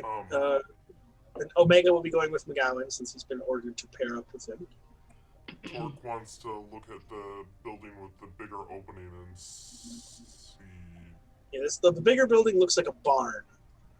Looks like the barn. I and will- The smaller building looks more like a living quarters. Rhea wants to kind of like, because there's such a large opening in the barn, like I'll stand in the opening kind of, but Torque, you can go investigate it. I'm just going to keep my eye kind of out and around perception wise, just in case Okay. I see anything. Sure, go ahead and make a perception check. Rhea. I'm not paying attention. I'm chewing bubble gum and looking at my gloves, so don't mind me. I got a 6. Okay, Torque and McGowan respectively both go ahead and make investigation checks. Or sorry, no, but I want to do this a little bit better than that. McGowan, since you went up first, when you get into the house, you said you just want to look around. Yeah, I'm just looking at what kind of like concealment or cover is available. Sure. So that's going to be a perception check. Okay. All right, so like as a quick sidebar, as McGowan would already know this, Omega will not search anything, will not purposely go and interact with anything unless told to, which like he will passively scan. So like he will passively perception, but past that, he won't do anything unless you tell him to do it. And since you will know from experience, since he's on guardian mode for you, he will listen to your commands. Okay. So I got a 19. 19. So this is a house, pretty obviously. The exterior wall was visibly smashed in. It looks like these have been in this state for quite some time. The walls where the paint is chipping away is rusting. Okay. So there's not been maintenance done to these buildings for quite some time. The interior is not filled with snow, but there are large snow drifts that have been blown in through the openings that are filling a lot of the space, kind of covering up bits of broken wall, bits of broken computers. You see, like, one of the first things you see is a smashed wall monitor that looks like it was probably affixed near. Let me grab my little laser pointer guy. Where'd he go? Lazy pointer. Oh, of course, he's right underneath something that I can't see. So, apologies. 1 second. Things got a bit strange. You go there. You go there. Okay. So, McGowan, looking in your book, Everything's gone a bit strange. this wall here, or this broken bit here, it looks like this was a joined wall probably at one point in the corner Okay. here, and that Yeah. this monitor was affixed to it, but it's all been completely torn apart. There's a broken table on the ground with some chairs that are partially buried in the snow. There's a powered down computer terminal in the back wall, and then to your left looks like a kitchen set up.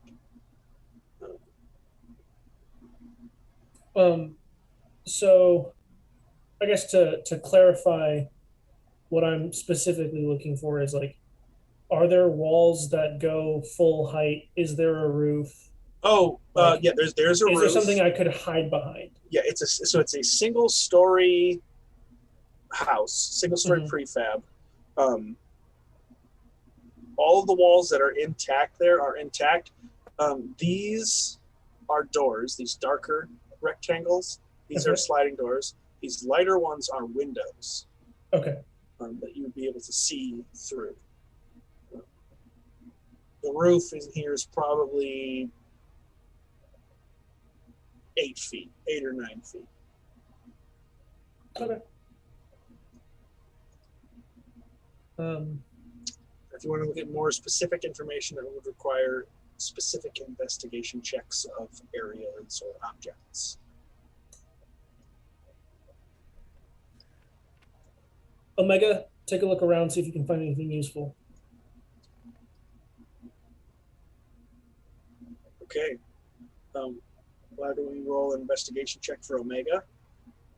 What would Omega be most interested in? I think for investigation checks, I would like it if people could specify,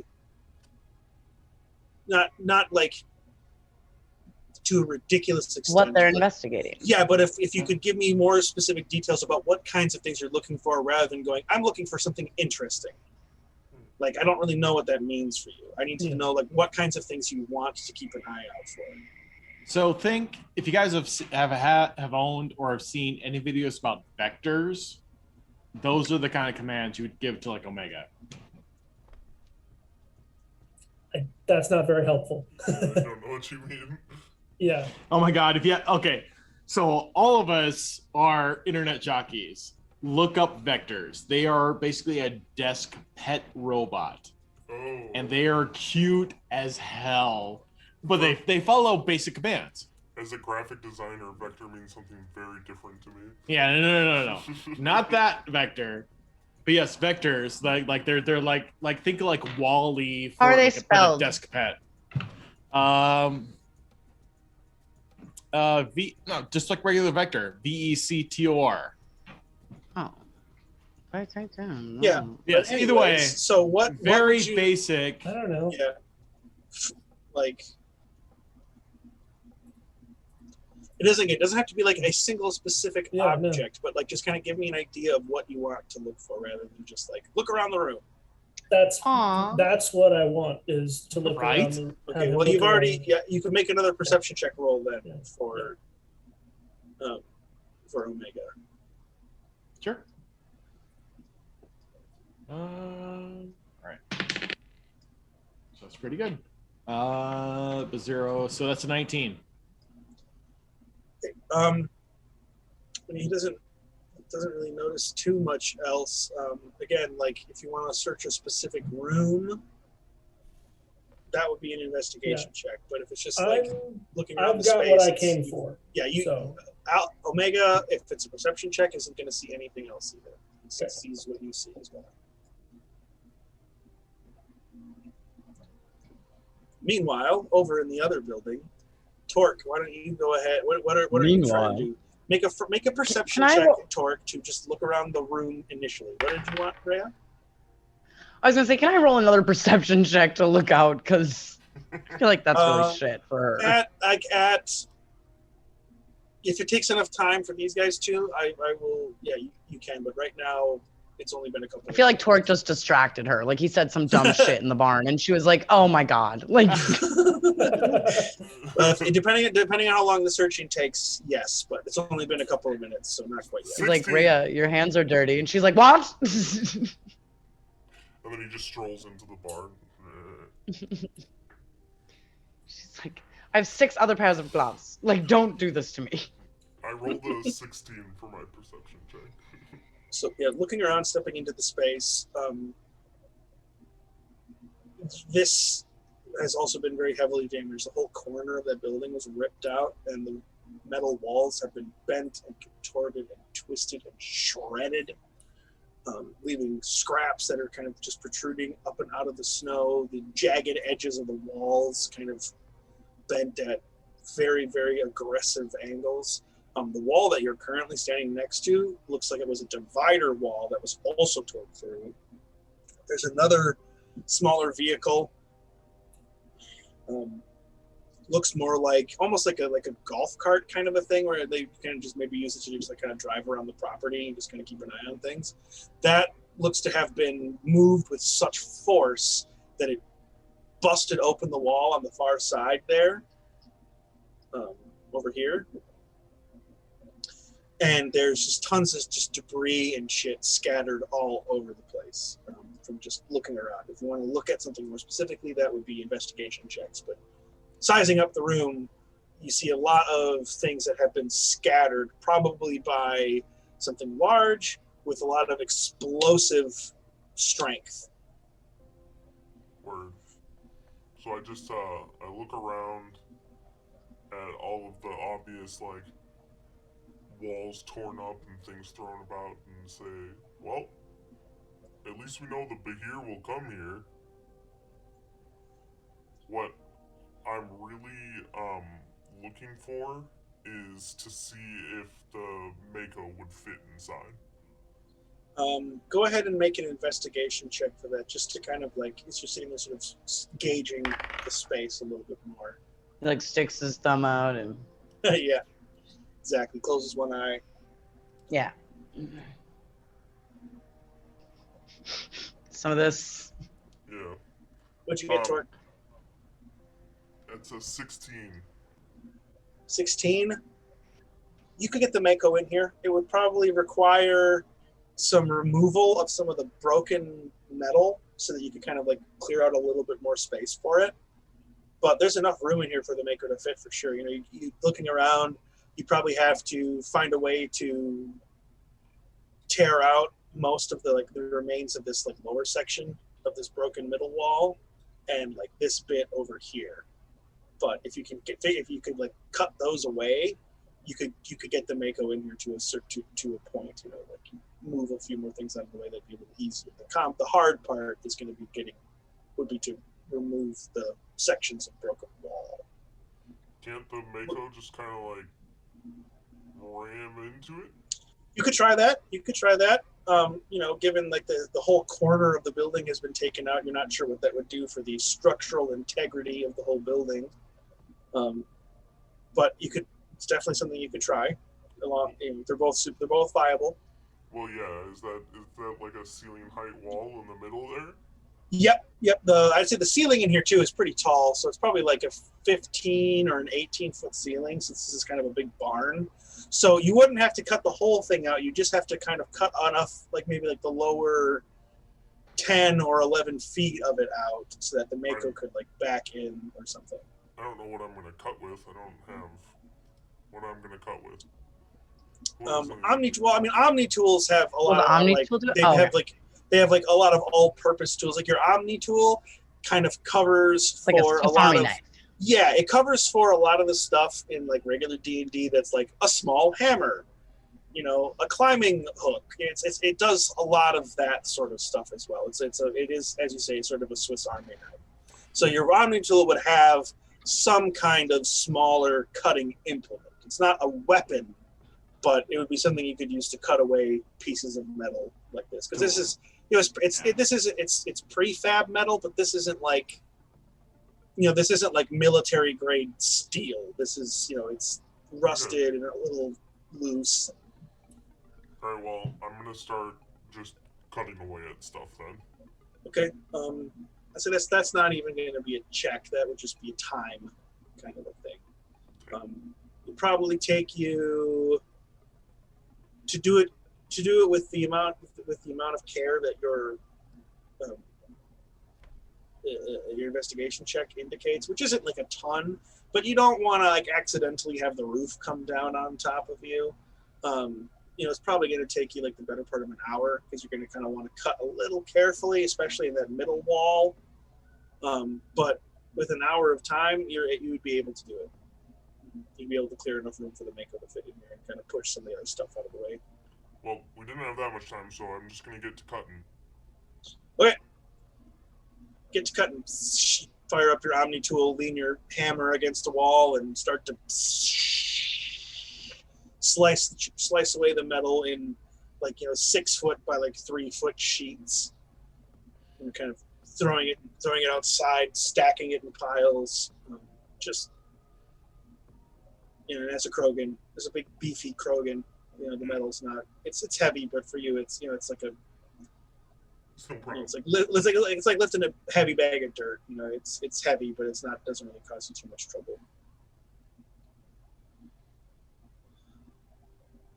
Cool. That's it for me. That's what I'm going to be doing for a while. Okay. So at some point, you guys are going to relay all this information back to Alpha.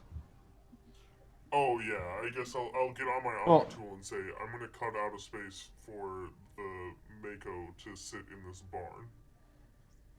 Sounds good. like in general, if Omega's with him, like Omega, any communications that relate to him would just automatically pass back to Alpha. Yeah, and at this distance, I think just for the purposes of like game balancing, I would say that like your short range radios are probably not going to be working very well because you're like a half an hour away from each other, so you're a few miles. Oh, yeah, yeah. But you through Omega, because of your unique connection to your drone, I would say it's fine. So it'd be one of those things where you have to relay it to Omega, who then relays it to Alpha. Like McGowan would say, relay to Alpha, etc., and then Omega would stop, transfer, and then continue. Yep, exactly. Okay. But it's an easier process. You don't have to go through the whole thing every single time. Sure. Unless you want to. Role play is always fun. But yeah, so Alpha, you're made aware of this, and when you relay it to, by this time, it's probably been not quite an hour at this point. By now, Doc Yerwalk is stitching up the first of the Tanal, having carefully implanted the first jab. So I stitching it up very thoroughly, making sure the wound is tight. That's fine. So I basically would be. Oh yeah, relaying to McGowan. First subject has been stitched up. Doctor is about to start in a second. McGowan, Alpha is passing on to. First subject has been stitched up, and second subject is about to be processed on.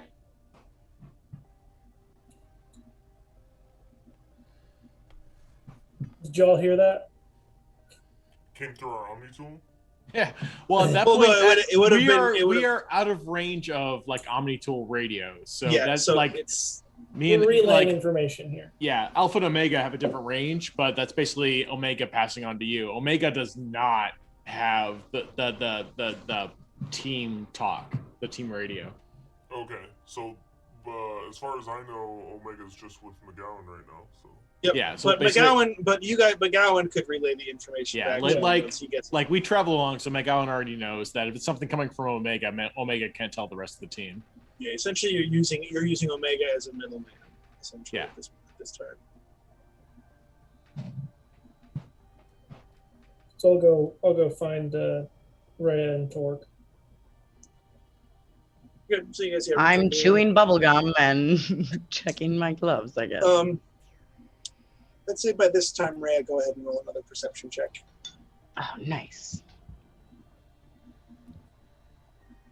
Okay, 15. 15. You don't see anything. Nothing dangerous. You see some birds, like a flock of big birds.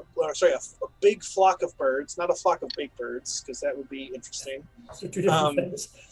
Two very different things. Can anybody tell me the way to Sesame Street, or? How you get to Sesame Street? Oh, it's a flock of big birds. How convenient! It's just a flock of giant yellow nightmare birds. Beware the Snuffleupagus. It's a trap. I love Snuffleupagus. Don't bring the imaginary friends into this.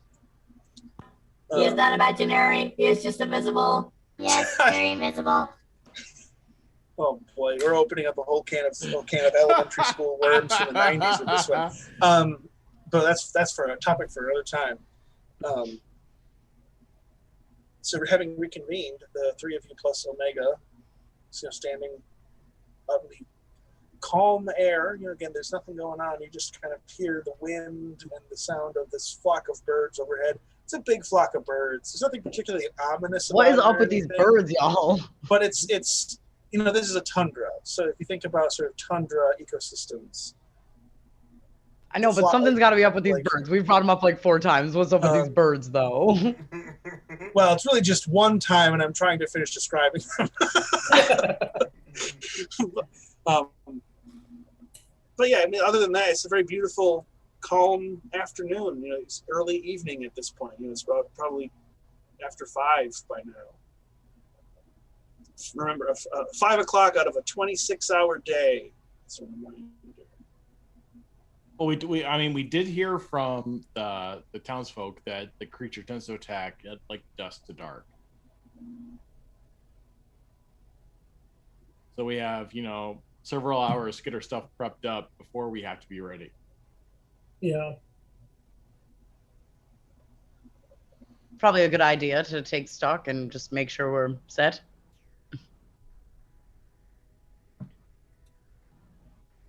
So I know I've been driving the Mako, but I'm also the guy with the grenade launcher.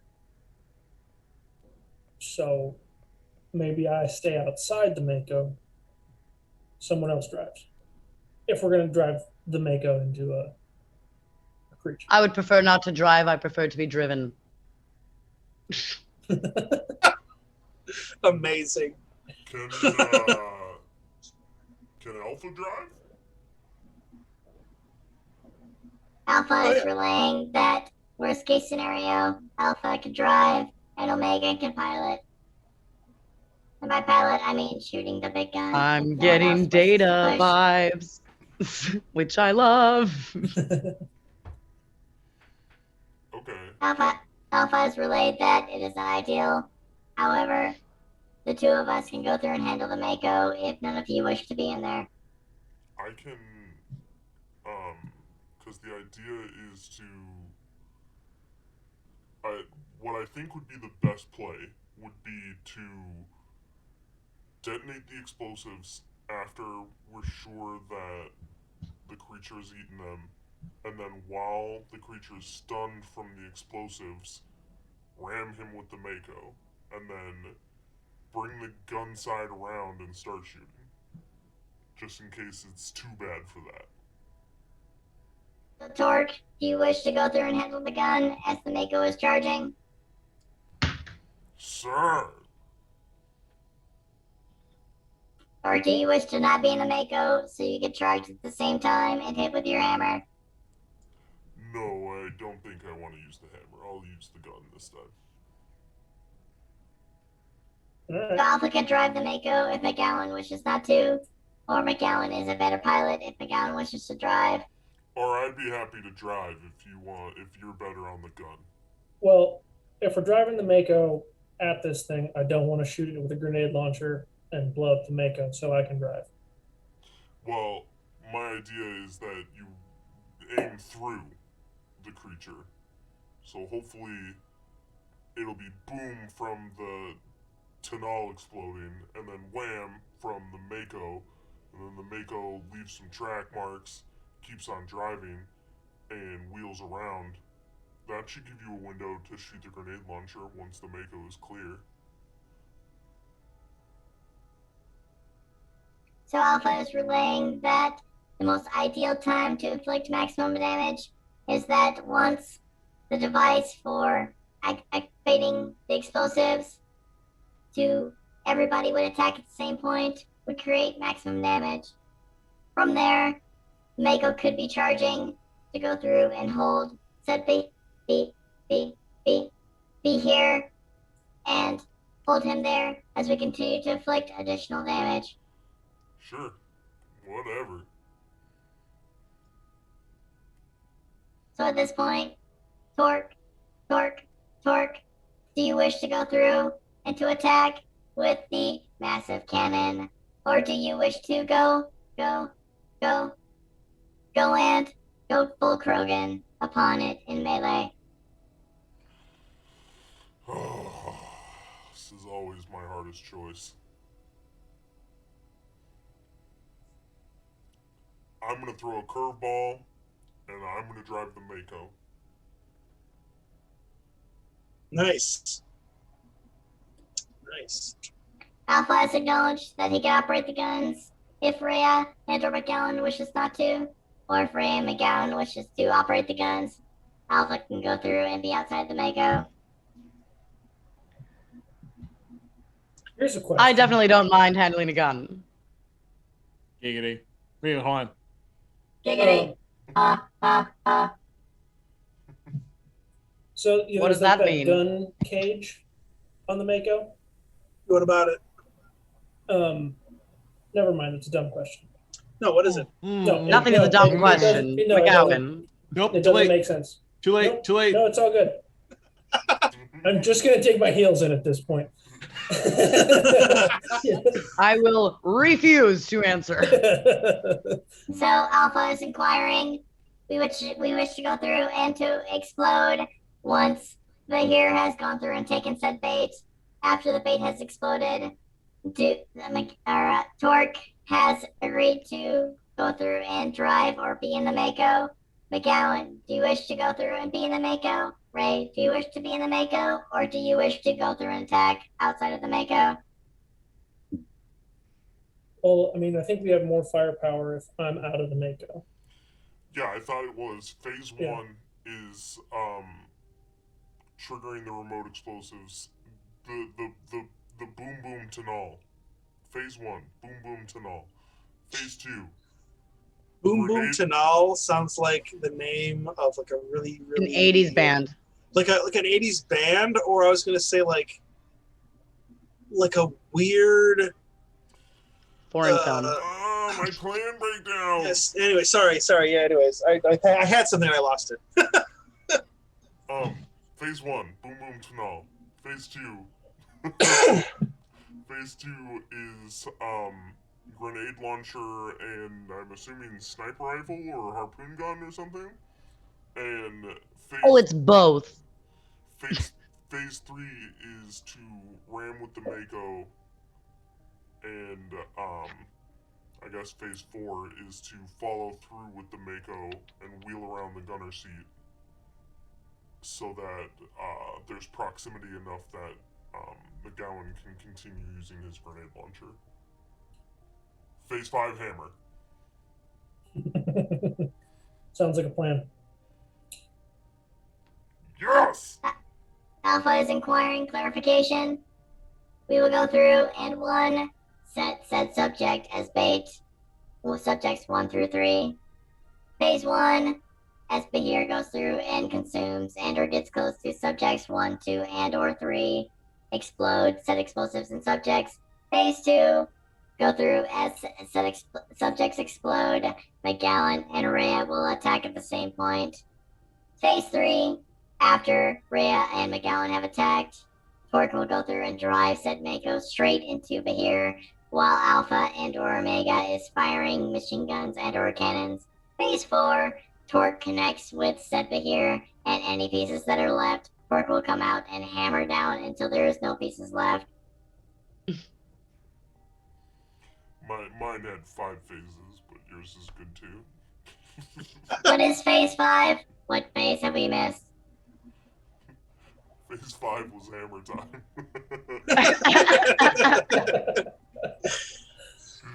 We have assumed that Phase 4, with Torque hopping out of the Mako to hammer down any pieces left, would be Phase 5. We apologize in said way that biologicals appreciate. We are sorry. We are sorry. We are sorry. Please forgive us. You're forgiven. I feel like I'm being asked to I'm being asked to forgive like one of the co-op robots in Portal 2. Oh my god, I've been waiting like 10 episodes to be able to go through and do this. Oh, the robo apology? I was gonna say like Voting the appropriate response. Thank you for forgiving us. Thank you. Alpha also says, thank you, and you are spelling good. Oh!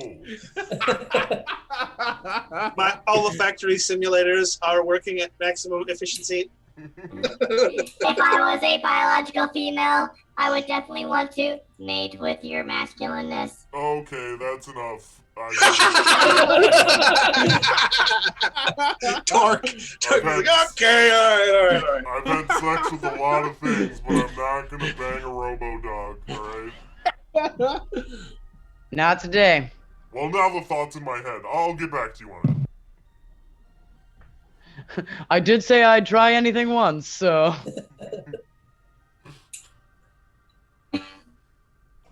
He's just cutting metal this whole time, like, oh, God.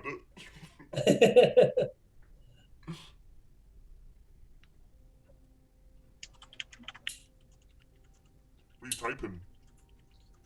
Oh, nothing. We have a spam How bot to in kill our the chat. whole party. Oh, nice. Best way to TPK. No, I would never do that to you guys. This Okay. this dude wouldn't have to Google it. He knows it 10 ways right now. We're about to turn around and the Behir's gonna be Behir, man. Yeah, like it's like okay, so we finally figured all this out, and the Behir's like right behind us. Like, Yeah, we just turn around and it's just like, because hello, I I'm got other here. stuff to do today. Jump to phase 3. And he's jump just- to phase 3. Turns out the Behir is actually just very nice and just misunderstood. And, do you please have some sugar? More. 50-foot long fucking lizard thing. All right, so it sounds like you guys kind of have a plan coming together here. And What? No. we'll say by 8 o'clock, or we'll say by like 7:30.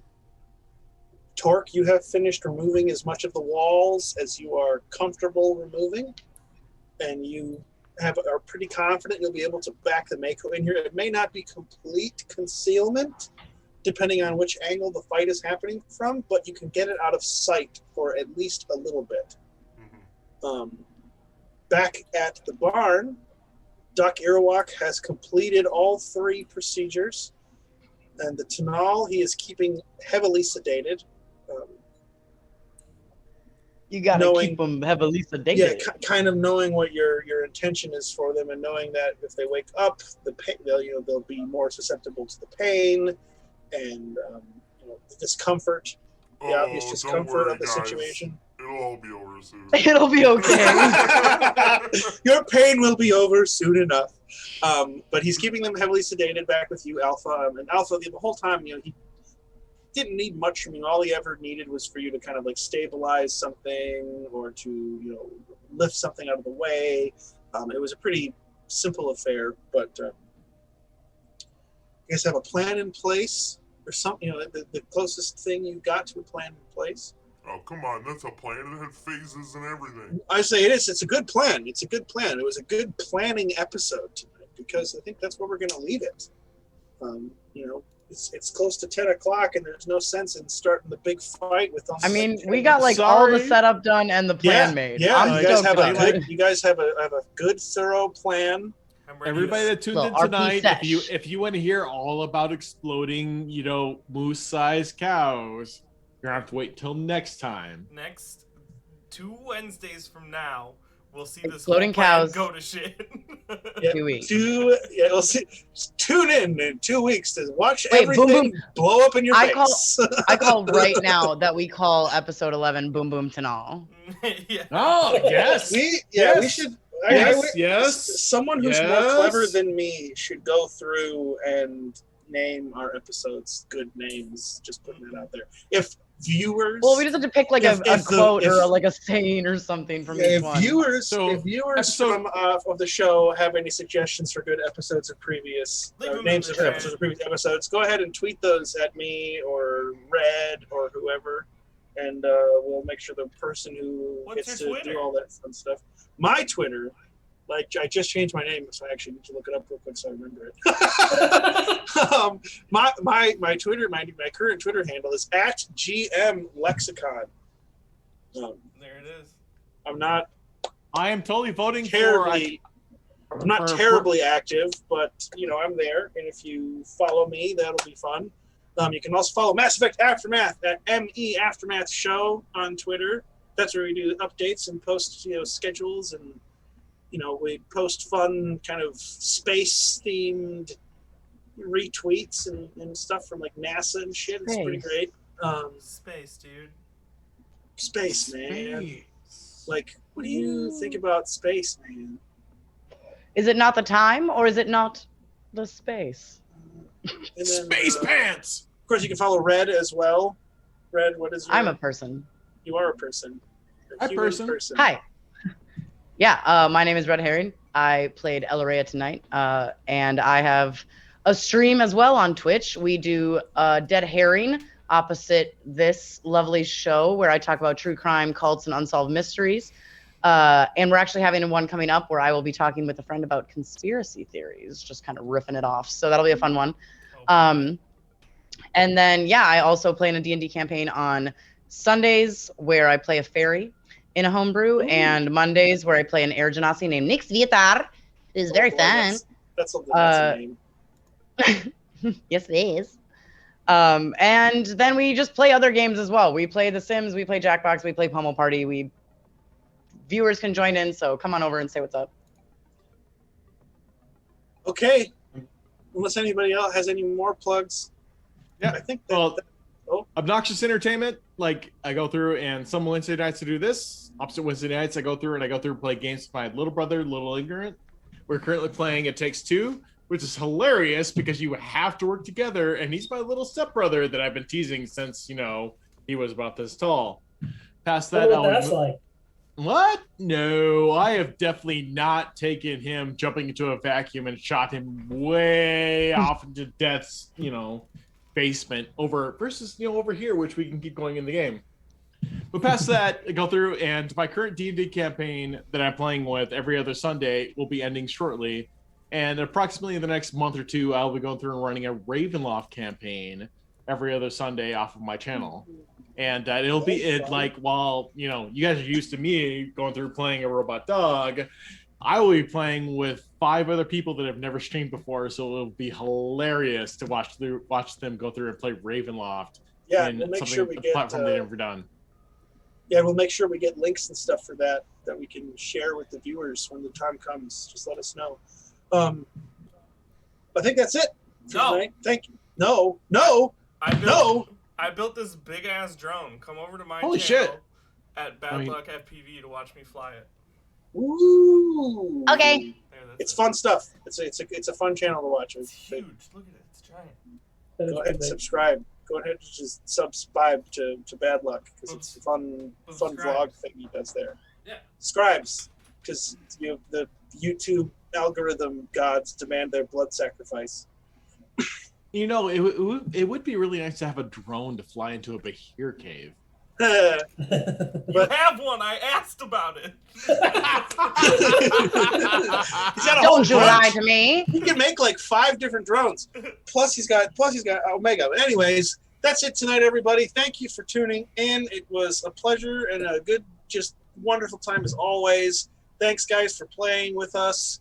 And next time, we'll have a big old monster fight. Monster fight!